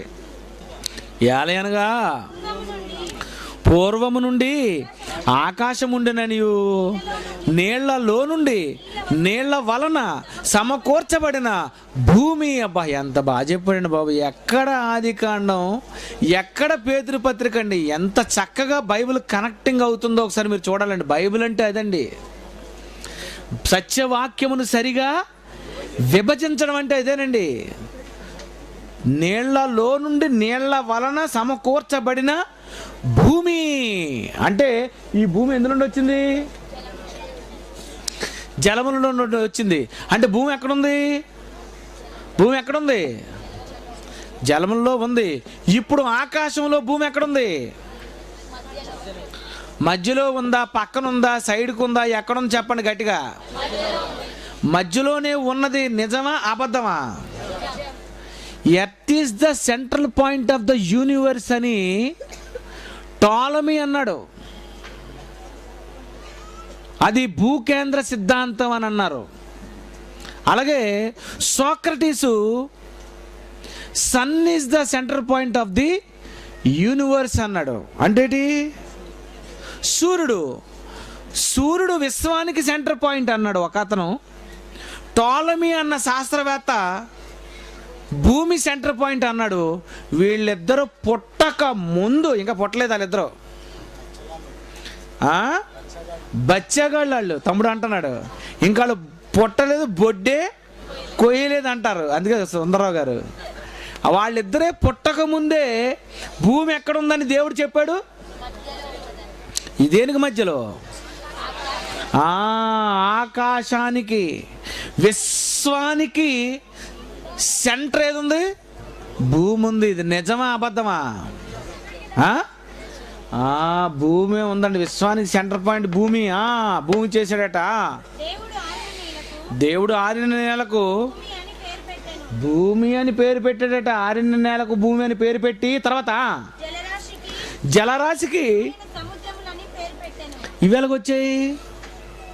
సముద్రాలు ఎలాగొచ్చాయి? జలములు ఒక చోటనే కూర్చబడి ఈ జలములలో నుండి ఏం కావాలన్నాడు? ఆరిన నేల కనమన్నాడు అన్నాడు. ఇప్పుడు జాగ్రత్త, ఇవన్నీ జలాలు అనుకోండి. ఇలాగా ఇందులో ఇట్టుండి ఇలా భూమి బయటకు వచ్చింది అనుకోండి, ఆరిన నేల బయటకు వచ్చింది. ఈ చుట్టూరు ఏమైపోతాయి? వాటర్ ఉంటుంది. వీటికి ఏమని పేరు పెట్టాడు? సముద్రం అని పేరు పెట్టాడు. అంటే ఒక బకెట్లో బంతేసుకుంటే ఏమవుతుంది? పైకి తేలిందంతా ఆరినది, క్రింద ఉన్నవన్నీ కూడా చుట్టూరు ఉన్నవంతా నీళ్లు, సముద్రాలు అనమాట. అంటే పైకి ఆరిన నేల వచ్చిందంతటిని ఆరిన నేలకు భూమిని పేరు పెట్టాడట. చుట్టూరు ఉండిపోయినవన్నిటిని ఏమన్నాడు? సముద్రములని పేరు పెట్టాను అన్నాడు. అంటే ఇక్కడ ఏమున్నాయి అన్నమాట భూమి మీద? ఈ భూమి చుట్టూరు ఏమున్నాయి? సముద్రాలు. ఇదంతా ఏంటిది? ఆరిన నేల. దీన్ని ఏమంటారు? ఆరిన నేల, సముద్రం. మూడొంతులు సముద్రం, ఒక వంతు భూమి. ఇప్పుడు ఇక్కడ నక్షత్రాలు కానీ ఏమైనా ఉన్నాయి? ఈ మధ్య మధ్యలో ఏమీ లేవు. ఏమైనా ఉన్నాయా? ఏమీ లేవు. తర్వాత ఏం జరిగింది? అది మంచిదని దేవుడు చూచాను. దేవుడు గడ్డిని విత్తనములిచ్చి చెట్లను భూమి మీద తమ తమ జాతి ప్రకారము తమలో విత్తనములు గల ఫలమిచ్చు ఫలవృక్షములను భూమి మొలిపించుగా కానీ పలుకగా ఆ ప్రకారం ఆయనంటే దేవుడు ఏమన్నాడట? గడ్డి కావాలి, విత్తనములు ఇచ్చి చెట్లు కావాలి. అవి ఏది మొలిపించాలి? భూమి మొలిపించుగాక అన్నాడు. అంటే ఇప్పుడు భూమి మీద ఏమున్నాయి చెప్పండి? గడ్డి, చెట్లు, అంతే కదండి. గడ్డి, విత్తనములు ఇచ్చి చెట్లు అటండి. మళ్ళా చదవమ్మా. గడ్డిని, విత్తనము చెట్లను భూమి మీద తమ తమ జాతి అంటే ఏ జాతి కదే? మామిడికాయల్లో మళ్ళీ రకరకాల మామిడికాయలు, చిక్కుడుకాయల్లో రకరకాల చిక్కుడుకాయలు, అలాగే కాయగూరలో రకరకాలైన కాయగూరలు, అలాగే ఆకుకూరలో రకరకాల ఆకుకూర. వాటి జాతి ప్రకారం అంటే గోంగూర ఇదంతా ఒక జాతి, తోటకూర ఇదొక రకమైన జాతి, ములంకాళ్ళు ఇదొక రకమైన జాతి, వంకాయ ఇదొక రకమైన జాతి. వాటి జాతి ప్రకారం అన్నాడంటే ఏ కాయగూర ఆ కాయగూరలో నుండే రావాలే తప్ప వంకాయ చెట్టుకి బెండకాయ కాయడం, కొబ్బరికాయకేమో తాటికాయ కాయడం ఇలాంటివి జరగవు. ఎందుకంటే దేవుడు పలికాడట, వాటి వాటి జాతి ప్రకారము అన్నాడంటే అర్థం ఏంటి? ఏ జాతికి ఆ జాతే కలుస్తుందే తప్ప ఇష్టం వచ్చిన జాతులు కలవటం ఇలాంటివేవి జరగలేదు ప్రారంభంలో. తమలో విత్తనములు గల ఫలమిచ్చు ఫలవృక్షములను భూమి మొలిపించుగాకని పలుగ్గా ఆ ప్రకారం ఆయను భూమి గడ్డిని తమ తమ జాతి ప్రకారము, విత్తనములు ఇచ్చి చెట్లను తమ తమ జాతి ప్రకారము, తమలో విత్తనములు గల ఫలవృక్షములను మొలిపింపగా అది మంచిదని దేవుడు చూశాను. వెరీ గుడ్, భలేగా ఉందమ్మా. భూమి మీద మొత్తం గడ్డి, విత్తనాలు, చెట్లు అన్నీ వచ్చేసాయండి, రెడీగా ఉన్నది. అర్థమైందా? అప్పుడు సూర్యుడు ఉన్నాడా? మరి సూర్యుడు లేకుండా మొక్కలు ఎలా వచ్చాయి? ఇదొక ప్రశ్న, చెత్త ప్రశ్న. సూర్యుడు లేకుండా మొక్కలు ఎలాగ వచ్చాయని అడుగుతారు చాలామంది సైంటిస్టులు, చాలామంది చదువుకున్న వాళ్ళు. సూర్యుడు లేకుండా మొక్కలు బతకలేవా? అసలు బ్రతికించింది ఎవరు? దేవుడు. దేవుడు చేయలేడా? చేత కాదా? దేవునికి అసాధ్యమైనది ఏది లేదు. సూర్యుడుంటే మొక్కలు బ్రతుకుతాయి అనుకున్నది నీ జ్ఞానం అయితే, సూర్యుడే లేకపోయినా బ్రతుకుతాయి అన్నది దేవుని జ్ఞానం అని మర్చిపోకండి. అర్థమైందా? ఈ భూమి ఉంది చూసారా, ఈ భూమిలో ఏముంది? యోబు గ్రంథం భూమిలో ఏముందో ఒకసారి చూపిస్తాను. యోబు గ్రంథం 28:5 చూడండి. భూమి నుండి ఆహారం పుట్టును, దీని లోపలి భాగం అంటే భూమి లోపల భాగం అటండి అగ్నిమయమైనట్లుండును అట. అగ్ని ఉందటండి లోన. అంటే భూమిలో ఏముంది? అగ్ని ఉందంటే ఏముంది? వేడి. వేడి ఉందంటే దేనికి అవసరం? చెట్లకు. లోనేముంది? లోపల భాగం ఎలాగుంది? అగ్నిమయం అంటే లోన భూమిలో అగ్ని. అగ్ని ఎందుకు ఉంది? ఒక బుల్లెట్కి కానీ కారుకి కానీ ఏముంటుంది? అది కదలాలంటే ఇంజిన్ ఉండాలి. ఇంజిన్లో ఏముంటుంది? పెట్రోల్ ఉంటుంది, ఆయిల్ ఉంటుంది, అన్నీ ఉంటాయి. కొంచెం లోన చెయ్యట్టి చూడండి, ఏముంటుంది? వేడిగా ఉంటుంది. ఎందుకు వేడిగా ఉంది? కదలాలంటే ఏముండాలి? వేడి ఉండాలి. మరి భూమి తిరగాలంటే ఏముండాలి? అదే లోన ఇంజిన్ ఉందండి మన భాషలో చెప్పాలంటే. దాని లోపలి భాగము అగ్నిమయమైనట్లుండునట. చూడండి, భూమిని కలిగజేసి భూమిలో ఏముంది, భూమిని కలిగజేసి భూమి మీద ఏం కలిగించాను అన్నీ దేవుడు చెప్తున్నాడండి. దేవుడు చదవమ్మా. అస్తమయము ఉదయము కలుగ్గా 3వ దినం అయిపోయిందట. ఇంకా 3 రోజులు అయిందండి, మనకు క్లాస్ అవ్వలేదు ఇంకా. దేవుడు పగటిని రాత్రిని వేరుపరిచినట్లు పగలు రాత్రి వేరవ్వాలి అంటే ఆకాశ విశాలమందు జ్యోతులు కలగాలి అంటే ఆకాశ విశాలం ఎక్కడుంది? ఆకాశ విశాలం ఎక్కడుంది? దీన్ని అంతా ఏమంటారు? ఈ ఆకాశ విశాలంలో ఏం కావాలట? 2 జ్యోతులట. పోలే నువ్వనంటే ఆకాశ విశాలమందు జ్యోతులు కలుగుగా కనియు అవి సూచనలు. ఆకాశ విశాలంలో జ్యోతులు కలగాలట. అవి సూచనలు, కాలములు, దినాలు, సంవత్సరం సూచించటకై ఉండుగా కనియు భూమి మీద వెలిగివ్వాలట. భూమి దేనికి వెలిగివ్వాలి? భూమి మీద వెలిగివ్వాలట. ఆకాశ విశాలమందు జ్యోతులై ఉండుగా కనియు పలికెను. ఆ ప్రకారమైన దేవుడు 2 గొప్ప జ్యోతులను అంటే ఒక జ్యోతి ఏది? ఇదండి మీరు అంటున్నారు చూసావా, సూర్యుడు. 2 గొప్ప జ్యోతులు అన్న ఒకటి అనగా పగటిని ఏలుటకు పెద్ద జ్యోతి, రాత్రిని ఏలుటకు చిన్న జ్యోతి. జాగ్రత్తగానండి. రాత్రిని ఏలుటకు ఏంటి? చిన్న జ్యోతి. ఇంకా నక్షత్రాలు అటండి. అబ్బా, ఇంకోటి ఏంటి? నక్షత్రాలు అట. నక్షత్రాలు ఇవన్నీ ఏంటి? నక్షత్రాలు ఇవన్నీ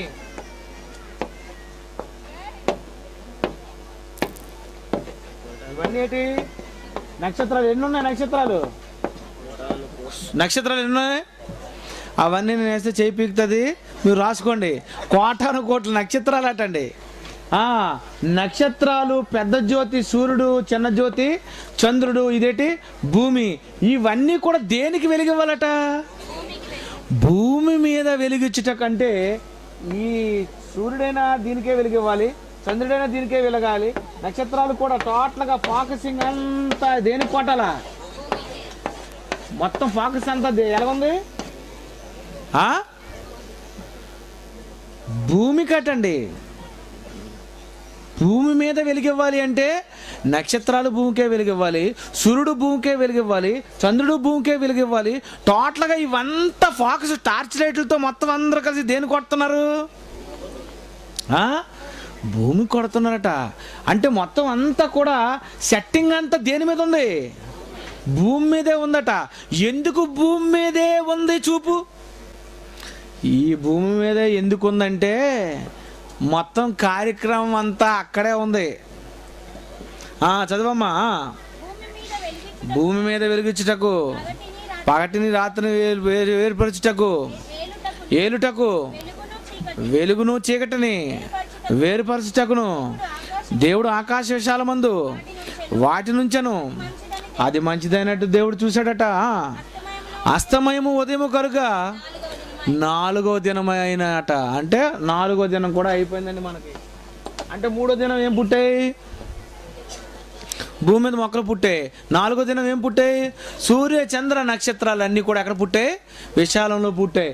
ఎక్కడ సూర్య చంద్ర నక్షత్రాలు ఉన్నాయి? ఎక్కడ ఉన్నాయా? ఆకాశంలోనే ఉన్నాయి. ఎక్కడ ఏవి కలిగించాడో, ఏ రోజు కలిగించాడో చెప్తున్నాడు నీ గురించి.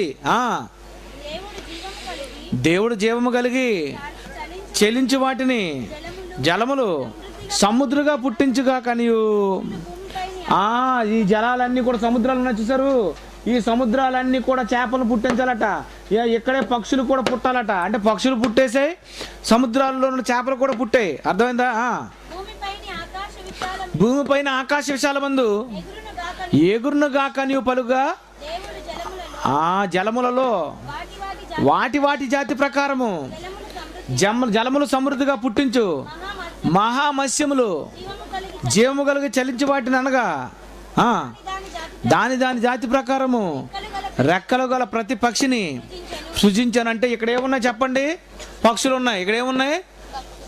పక్షులు ఉన్నాయి. ఇంకా సముద్రంలో ఏమున్నాయి? చేపలు ఉన్నాయి. ఇక్కడ నీళ్లు ఉన్నాయా? లేవా? ఉన్నాయి.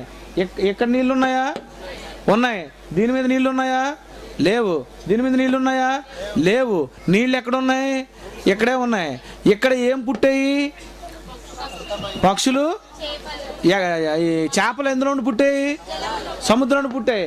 ఎక్కడున్న నీటిలో చేపలు ఉన్నాయా? ఎక్కడున్నటువంటి నీటిలో చేపలు ఉన్నాయా? చేపలు ఎక్కడున్నాయి? ఎక్కడే ఉన్నాయి. ఏ సైంటిస్ట్ అయినా మీ దగ్గరికి వచ్చి బాబు మేము ఎక్కడున్న చేపను తినాలని వెళ్తున్నాం అని అన్నాడు అనుకో, నువ్వేమంటావు? ఎవరు బుద్ధిహీనుడా, చేపలు ఎక్కడే ఉన్నారా, అక్కడ ఏమీ లేవురా అని నువ్వు చెప్పొచ్చు అనమాట ఈజీగా. చదవమ్మా. అది మంచిదని దేవుడు చూశాను. దేవుడు మీరు ఫలించి ఎక్కడికి వచ్చావు? 24 22 మీరు ఫలించి అభివృద్ధి పొంది సముద్ర జలములలో మీరు నిండి ఉండాలి. మీరు ఎక్కడ అంగారకుని మీద కానీ, బుద్ధుడి దగ్గర కానీ పిచ్చి పిచ్చి వేసాలు వేసుకుని గంతులు వేసుకుని ఎగురుపుకొని వెళ్ళడం కానీ ఇలాంటి మీరు ఎదవేసాలు వేయకూడదు. ఇవన్నీ కూడా మీరు ఇందులో ఉండాలి. జలములలో మీరు నిండి ఉండాలి. పక్షులు భూమి మీద ఎగరాలి. విస్తరించుగా కని పలికెను, వాటిని ఆశీర్వదించాను. మీరు పిల్లల్ని కనండి అని.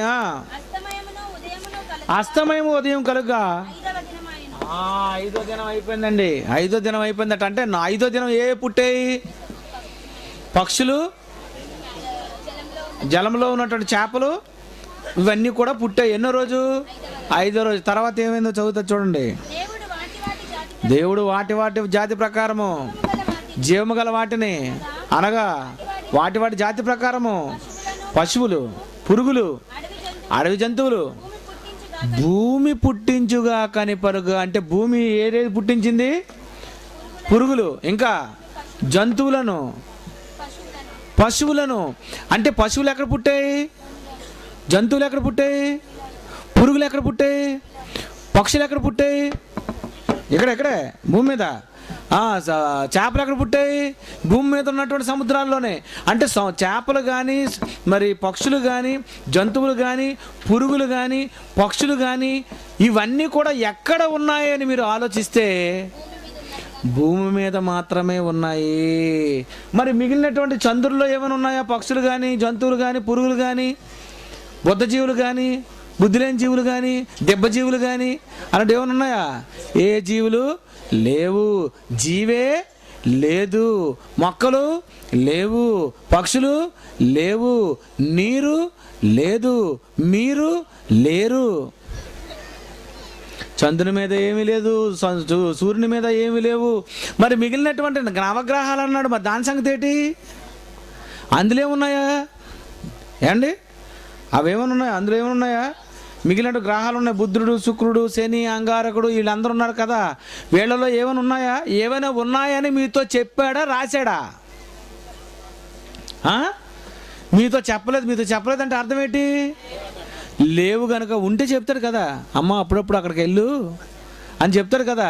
చెప్పలేదంటే అక్కడ ఏమీ లేవు. ఎందుకంటే ఆకాశ విశాలంలో దేవుడు జ్యోతులు కమ్మని పలికాడు. భూమి మీద మాత్రమే గడ్డిని, విత్తనములిచ్చు చెట్లు, పురుగులు, పక్షులు, జంతువులు, చేపలు, వీటన్నిటిని ఎక్కడ పుట్టించాడు? ఇక్కడే పుట్టించాడు గనుక చదవమ్మా. భూమి పుట్టించుగాకని పలుకుగా పలికెను, ఆ ప్రకారం ఆయన దేవుడు ఆయా జాతుల ప్రకారం అడవి జంతువులను, ఆయా జాతుల ప్రకారం పశువులను, ఆయా జాతుల ప్రకారం నేలను ప్రాకు ప్రతి పురుగును చేశాను. అది మంచిదైనట్టు దేవుడు చూశాను. దేవుడు మన స్వరూపమందు మన పోలిక చెప్ప నరులను చేయదమంటే లాస్ట్ అండి. ఆరో దినాన్ని దేవుడు ఏం చేశాడు? ఆదామామలు చేసేసాడండి. అయిపోయిన స్టోరీ మనకి. అంటే ఆదామామలు ఎక్కడ పుట్టారు? భూమి మీద. నరులు ఎక్కడ పుట్టారు? భూమి మీదే. పక్షులు ఎక్కడ పుట్టాయి? భూమి మీదే. జంతువులు ఎక్కడ పుట్టాయి? భూమి మీదే. మొక్కలు ఎక్కడ పుట్టాయి? భూమి మీదే. చేపలు ఎక్కడ పుట్టాయి? భూమి మీదే. అంటే జీవి అంటూ ఉంటే ఎక్కడ ఉంటుంది? భూమి మీదే ఉంది. ఇంతకీ ఈ జీవులన్నీ ఎందుకు ఉన్నాయో ఇక్కడ? హీరోలండి మీరు. హీరోలైనటువంటి మీ అందరూ ఉన్నారని మీ గురించే దేవుడు ఇక్కడ కలిగించాడు. ఇక్కడ కలుగు చేస్తే ఎలాగా? ఇక్కడ కలుగు చేస్తే ఎలాగా? ఎక్కడెక్కడో కలుగు చేస్తే ఎలా? నువ్వున్నావు గనుక నీ కోసం దేవుడు ఏం చేశాడు?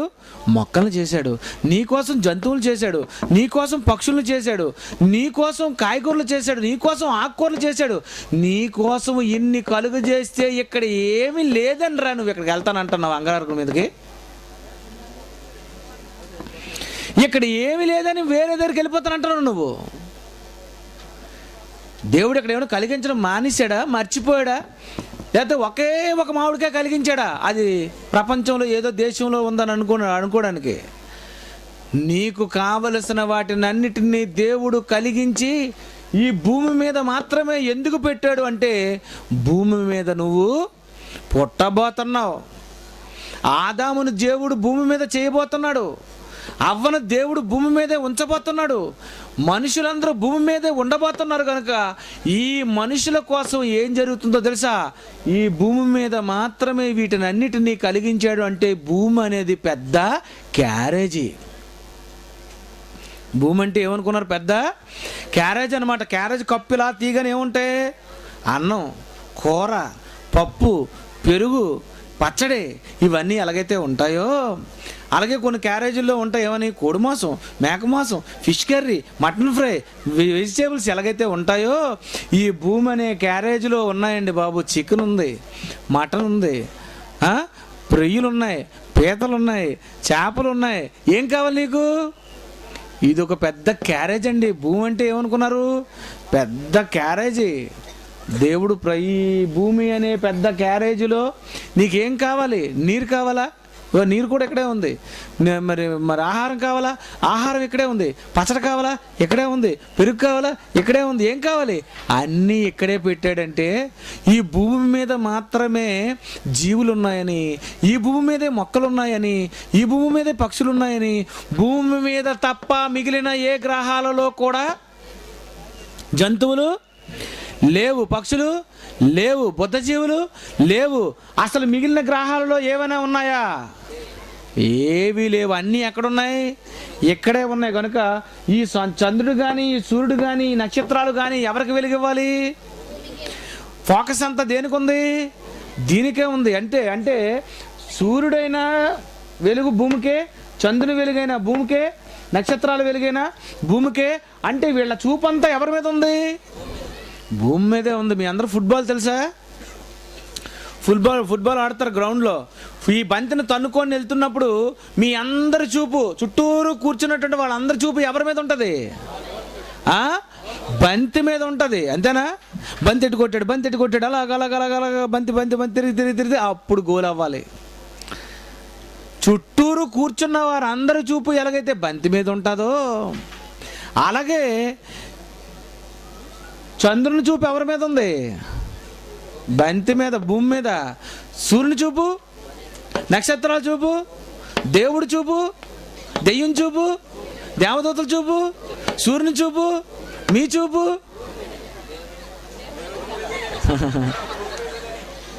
అటు భూమి మీదే అందరి చూపులు ఎలాగుంది? చూపులతో గుచ్చి చంపుతున్నారు వీళ్ళందరూ. మీకు అర్థమైందా? అందరి చూపులు ఎవరి మీద ఉన్నాయి? అందరి చూపులు నాపై ఉన్నాయి, నా చూపు నీపై ఉంది. ఇంతమంది ఎందుకు కాన్సన్ట్రేషన్ పెట్టుకొని ఉన్నారంటే, ఇక్కడ ఉన్నాడండి హీరో, నువ్వున్నావని. అంటే ఈ భూమిని దేవుడు ఎందుకు చేశాడు? నీకోసం. గాలిని ఎందుకు చేశాడు? నీకోసం.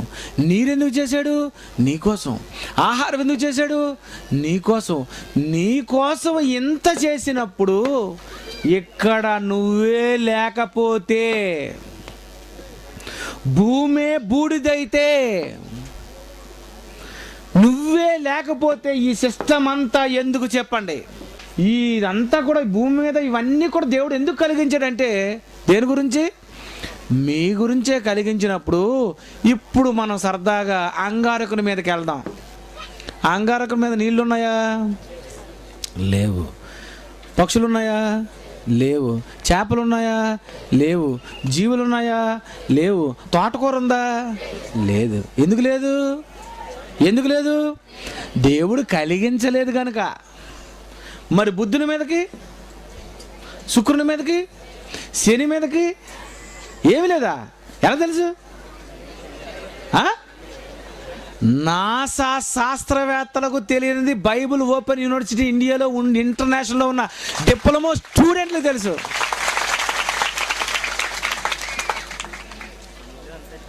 అక్కడికి వెళ్ళి హబుల్ టెలిస్కోప్ మీదో ఏ అంతరిక్ష నౌక మీదో వెళ్ళడం ఏంటి? అట్టుండి రిటర్న్ చేస్తుండగా చచ్చిపోవడం ఏటి బాధ, ఏటి కష్టం అంటే ఆలోచించండి. ప్రపంచంలో ఏ సైంటిస్ట్కైనా మహాజ్ఞానాన్ని బోధించాలంటే ఎవరు చెప్పగలరు? డిప్లొమా నేర్చుకున్నటువంటి ఒక స్టూడెంట్ చాలండి బాబు. అందుకే సుందరరావు గారు ఏమంటారు, మా దగ్గర DBTA చదువుతున్నోడితో ఓడించేస్తామంటారు. ఇందుకే ఇప్పుడు నాసా సైంటిస్ట్ని చూస్తే నువ్వేమనుకోవాలా, ఈడ కూర్చోరా, ఈ పాఠం వినకపోతే నీకు ఎలాగుంటుంది? సైంటిస్ట్ అండి,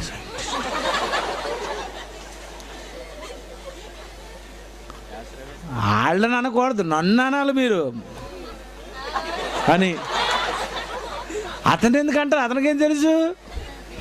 ఆడు పిచ్చోడాడు, వాడికి ఏమీ తెలీదు, అక్కడ ఏదో ఉందని అనుకుంటున్నాడు. ప్రియమైన దేవుని పిల్లారా, నిజంగా ఆలోచించండి. బైబిల్ తెలిస్తేనండి ప్రపంచంలో సైంటిస్టులకు తెలియనిదే నీకు తెలుస్తుందండి. అందుకే యూదులు సూచక్రియ చేయమని అడుగుతున్నారు, గ్రీసు దేశస్థులు జ్ఞానమును వెతుకుతున్నారు, మేము ప్రకటిస్తున్నాము అని అన్నాడు. అంటే మహాజ్ఞానం మీ చేతిలో ఉందండి. రైట్. ఇప్పుడు బూడిదైపోయింది అనుకోండి, భూమి బూడిదైపోతే అంతరిక్షం ఏమవ్వాలి? ఏమవుతుందో చూడండి. ఆమోసు 9వ అధ్యాయం 6వ వచనం, ఆకాశమందు తన కొరకై మేడగదులు కట్టుకొని వాడును. ఆమోసు 9వ అధ్యాయం 6వ వచనం అండి. ఆకాశ మండలమునకు, ఆకాశ మండలానికట ఎక్కడుందట పునాది? భూమి మీద పునాది ఉందట. అంటే ఈ ఆకాశానికి పునాది ఎక్కడుంది? భూమి. ఈ ఆకాశానికి పునాది ఎక్కడుంది? భూమి మీద ఉందట. అంటే భూమి ఏమనుకున్నారు? విశ్వానికి సెంటర్ పాయింట్. ఈ అంతరిక్షం అంతరికి పునాది ఎక్కడుంది? భూమి అట. ఇప్పుడు భూమి పునాది దెబ్బ తినేసింది అనుకో, బిల్డింగ్ ఏమైపోద్ది? కూలిపోద్ది. కీర్తన గ్రంథం 68:8, ఆ భూమి వణికింది. ఇక్కడ వెనక ఎవరు చేరబడినట్టు ఉన్నారు చూడండి. భూమి వణికను, బోర్డు పడాను, కరెక్ట్గా వణికిందండి. పైకి ఎత్తుకో. భూమి వణికను చూడండి ఎలాగొందో చూసారండి పాఠంలో. ఇదే సాక్ష్యం మీకు. భూమి వణికను, భూమి అట, భూమి వణికిందటండి. దేవుని సన్నిధిని అంతరిక్షము దిగజారెను అన్నాడంటే, ఎక్కడ కానీ షేకిస్తే ఎక్కడ కొట్టది? అంతరిక్షానికి అటండి. భూమి బూడిదైతే అంతరిక్షం ఏమవుతుంది? అంతరిస్తుంది అటండి. ఏమి రాశాడండి బాబు బైబిల్.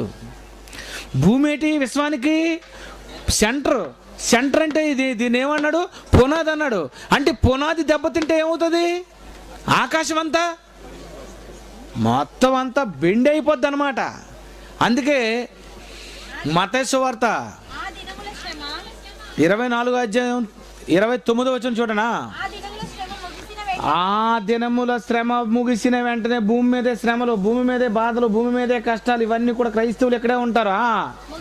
ముగిసిన వెంటనే చీకటి సూర్యుని కమ్మునటండి. ముందు ఎక్కడికి వస్తుందట చీకటి?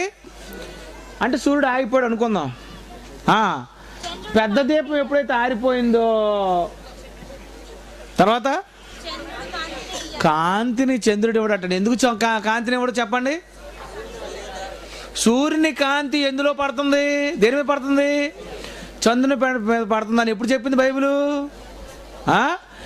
ఎప్పుడో చెప్పాడు. మీకు పాఠాలు రాకమునిపే బైబిల్ ఎప్పుడో చెప్పేసిందండి. సూర్యుడు ఆగిపోవడం ఏంటి, చంద్రుడు కాంతిని ఇవ్వకపోవడం ఏంటండి? పెద్ద లైట్ ఎప్పుడైతే ఆరిపోయిందో చిన్న లైట్ ఆగిపోయిందట. పెద్ద లైటు చిన్న లైటు ఆరక ముందు ఏం జరిగింది? ముందు చదవమ్మా. ఆ దినముల శ్రమ ముగిసిన వెంటనే, అంటే భూమి మీదకి ఏముంది? శ్రమ. భూమి మీద శ్రమలు ఎప్పుడైతే ప్రారంభమైందో పెద్ద లైట్ అయిపోయిందట. పెద్ద లైట్ అయిపోగానే ఇంకెందుకు అనుకుని అతను అయిపోతే ఇంకెందుకు, అయితే నాకు రెస్ట్ అనుకుని చిన్న లైట్ అయిపోయిందట. చిన్న లైట్ ఎప్పుడైతే అయిపోయింది నెక్స్ట్ ఏం జరిగింది?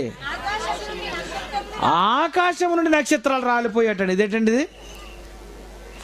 భూమికి ఏవైనా ఎఫెక్ట్ జరిగితే ఏం జరుగుతుంది? తీగలాగితే చెప్పండి, తీగలాగితేనట ఏమవుతుందట? డొంకంతా కదిలిందట. భూమి కాలితే, భూమికి ఏదైనా ప్రమాదం జరిగితే చంద్రుడు ఆగిపోతాడు, సూర్యుడు ఆగిపోతాడు, నక్షత్రాలు ఆరిపోతాయి, విశ్వచక్రం ఏమైపోతుందో తెలుసా? ఆకాశమందలి శక్తులు కదిలింపబడును. అంటే శూన్యంలో భూమిని, శూన్యంలో చంద్రుణ్ణి, శూన్యంలో నక్షత్రాలను, ఈ ఆకాశ విశాలంలో ఉన్నటువంటి ఇవన్నీ కూడా శూన్యంలో ఉన్నాయి. వీటిలన్నిటికీ తాళ్ళు కానీ ఇంకేమీ లేవు.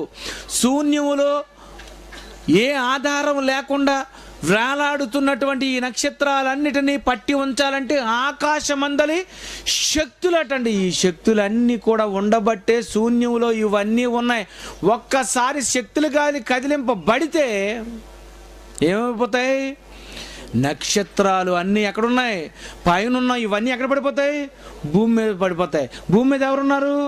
నువ్వు ఉన్నావు. ఇంకేమైనా ఉందా? ఇంత సిస్టమ్ ఇదంతా దేవుడు ఎందుకు ఏర్పాటు చేసినట్టు నీ గురించి ఏర్పాటు చేశాడు. నువ్వు పుట్టాలి అని, నువ్వు అతని గురించి ప్రకటించాలని, నువ్వు అతని కోసం బ్రతకాలి అని, నీకేం కావాలో అన్న దాని గురించి నువ్వు ఏ గ్రహాలలోనికి వెళ్ళవలసిన అవసరం లేదు నాయన. నీకు కావలసినవన్నీ భూమి మీదే చేశాను. ఈ భూమిని మాత్రం నీకు ఒకటి చేస్తున్నాను. ఏంటో తెలుసా? అపోస్తలుల కార్యాలు 17:26.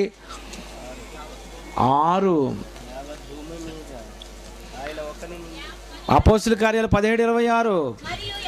మరియు యావత్తు భూమి మీద కాపురముండుటకు ఆయన ఒకరి నుండి ప్రతి జాతి మనుషులను సృజించి, వారు ఒకవేళ దేవుణ్ణి తడవలాడి కనుగొందురేమో అని వారి నివాస స్థలం యొక్క పొలిమేరలను ఏర్పరిచాను. అంటే ఈ భూమిని దాటి నువ్వు వెళ్ళడానికి వీల్లేదు. బాబేలు గోపురం కట్టాలి అని, ఆకాశాన్ని అంటే శిఖరాన్ని కట్టాలని బయలుదేరిపోయారు. దేవుడు ఏం చేశాడు?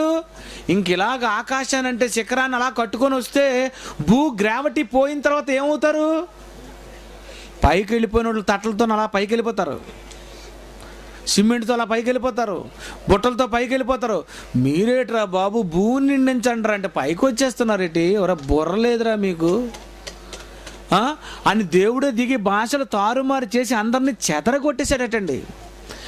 మనిషి బ్రతకవలసింది భూమి మీదే తప్ప మిగిలిన గ్రహాలలో ఎక్కడా బ్రతకడు.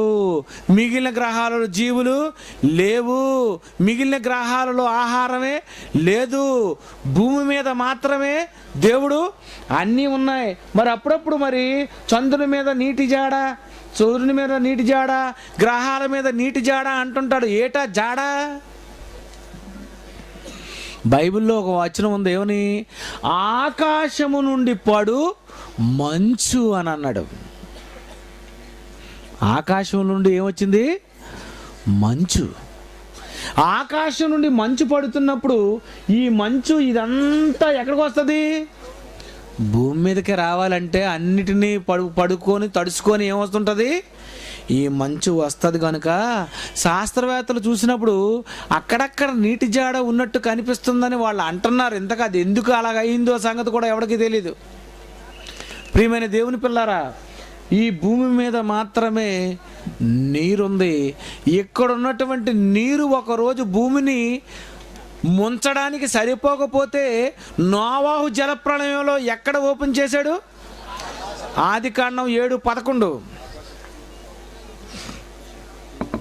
ఆదికాండం 7:11 చూడండి.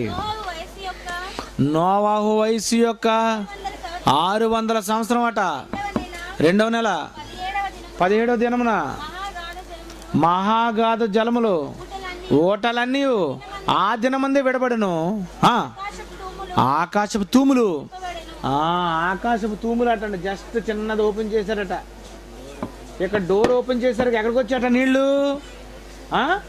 ఇక్కడికి వచ్చేసేటండి. ఈ 6 నెలలు ఉంది కదా, అది కూడా మునిగిపోవాలి కదా. ఇక్కడ ఉన్నటువంటి నీళ్లుని ఇక్కడికి రప్పించేటంటే ఇక్కడ ఏమున్నాయి? వాటర్ ఉంది. ఇక్కడ వాటర్ ఉంది. ఈ భూమి మీద మనిషి చేతిలో క్వార్టర్ ఉంది. అర్థమైందా? ఇక్కడ ఎవరున్నారు? మనిషి ఉన్నాడు.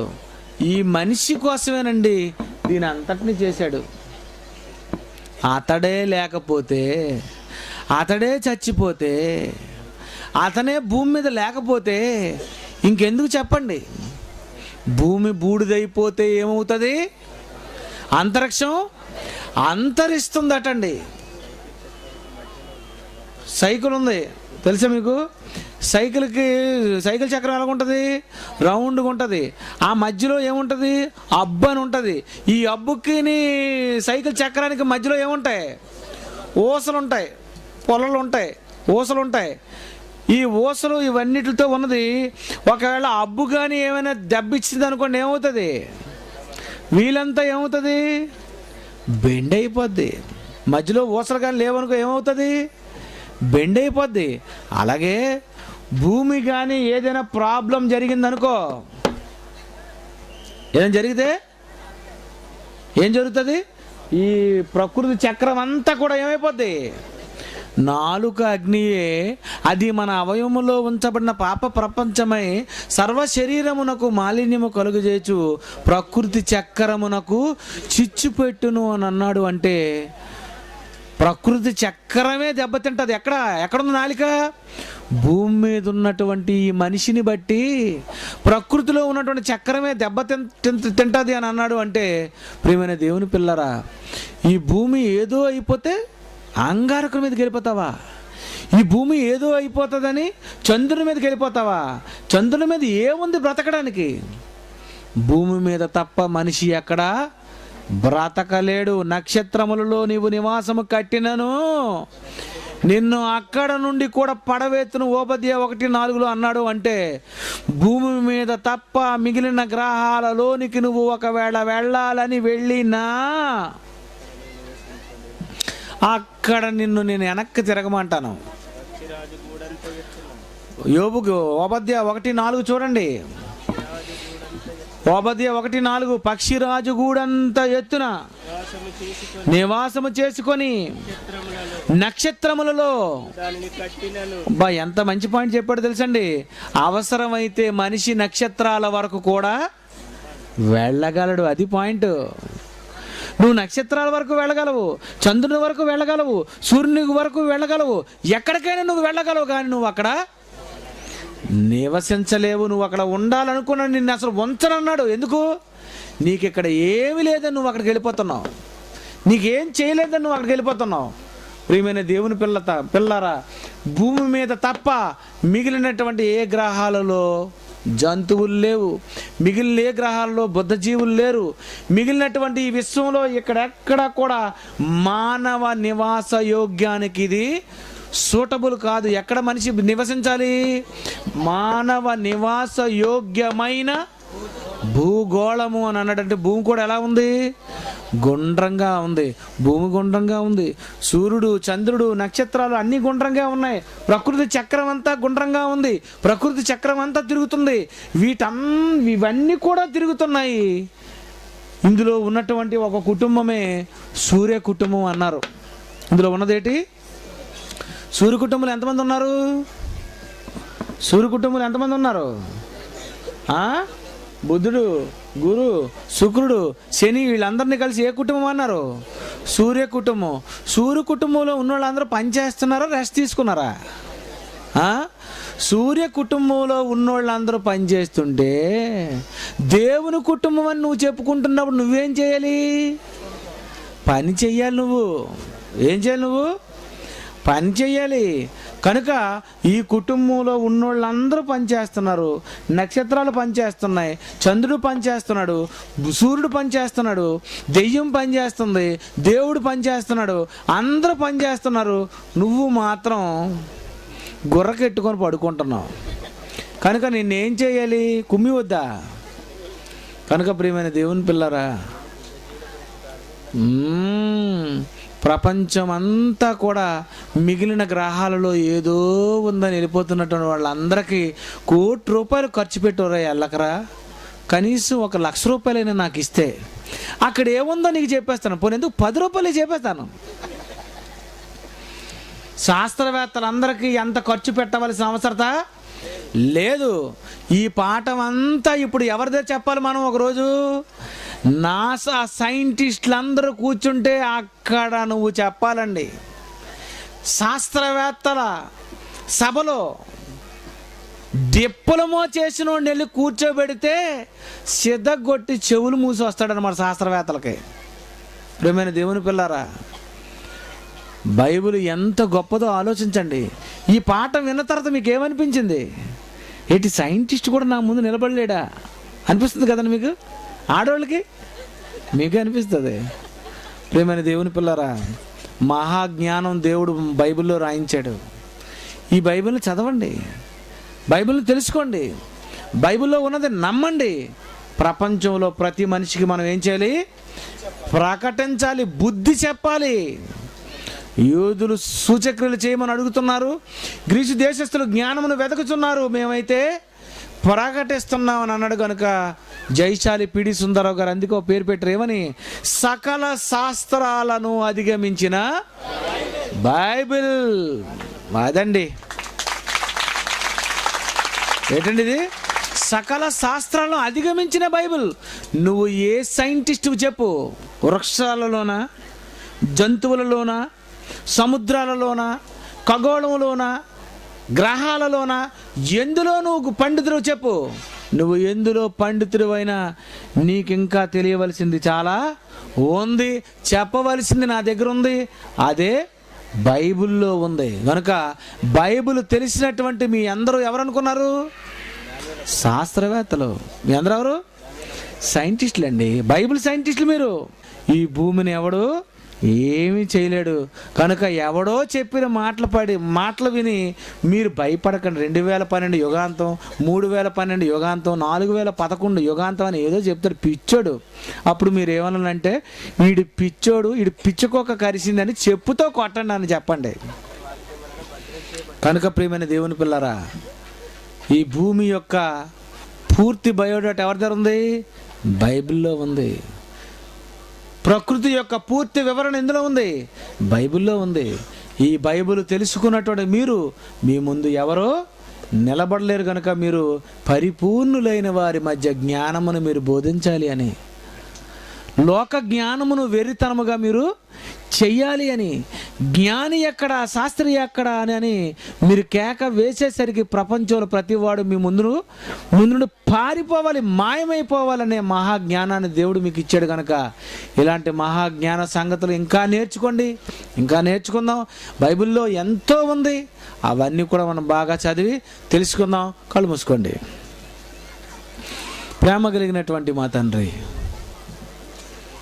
ఈ లోకాన్ని మీరు ఎలా కలిగించారో మేము చూడలేదు నాయన, కానీ ఈరోజు మీరు ఎలా కలిగించి ఉంటారో మీరు రాసినటువంటి పుస్తకంలో ఉన్న దానిని మేము చదివి చూసి తెలుసుకున్నాం.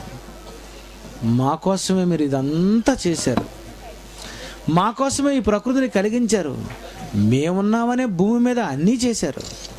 అన్నీ ఇక్కడ ఉన్న ఎక్కడో ఏదో ఉందని శాస్త్రవేత్తలు మిగిలినటువంటి గ్రహాలలోనికి కోట్ల రూపాయలు ఖర్చు చేసి ప్రజాధనాన్ని అంతటినీ నిష్ప్రయోజనం చేసి ప్రజలను మోసం చేస్తుండగా, మరి మోసపోతున్న ఈ ప్రపంచానికి మరి వారి మాయలో నుండి రక్షించటానికి మీ పిల్లలు డిప్లొమాలోనే ఇంత మంచి పాఠాన్ని నేర్చుకొని ఉంటుండగా, నేర్చుకున్న మీ పిల్లలు వాళ్ళకున్నటువంటి ఉపాధ్యాయులకు, ఈ లోకంలో ఉన్నటువంటి జ్ఞానులకు, ఈ లోకంలో శాస్త్రవేత్తలకు, ప్రపంచంలో ప్రతి వానికి బుద్ధి చెప్పే మహాజ్ఞానాన్ని బోధించే సకల శాస్త్ర ప్రవీణులుగా ఉండగలిగేటట్లు సహాయం చేయమని యేసుక్రీస్తు పేరటి ప్రార్థనకు సమర్పిస్తున్నాం తండ్రి.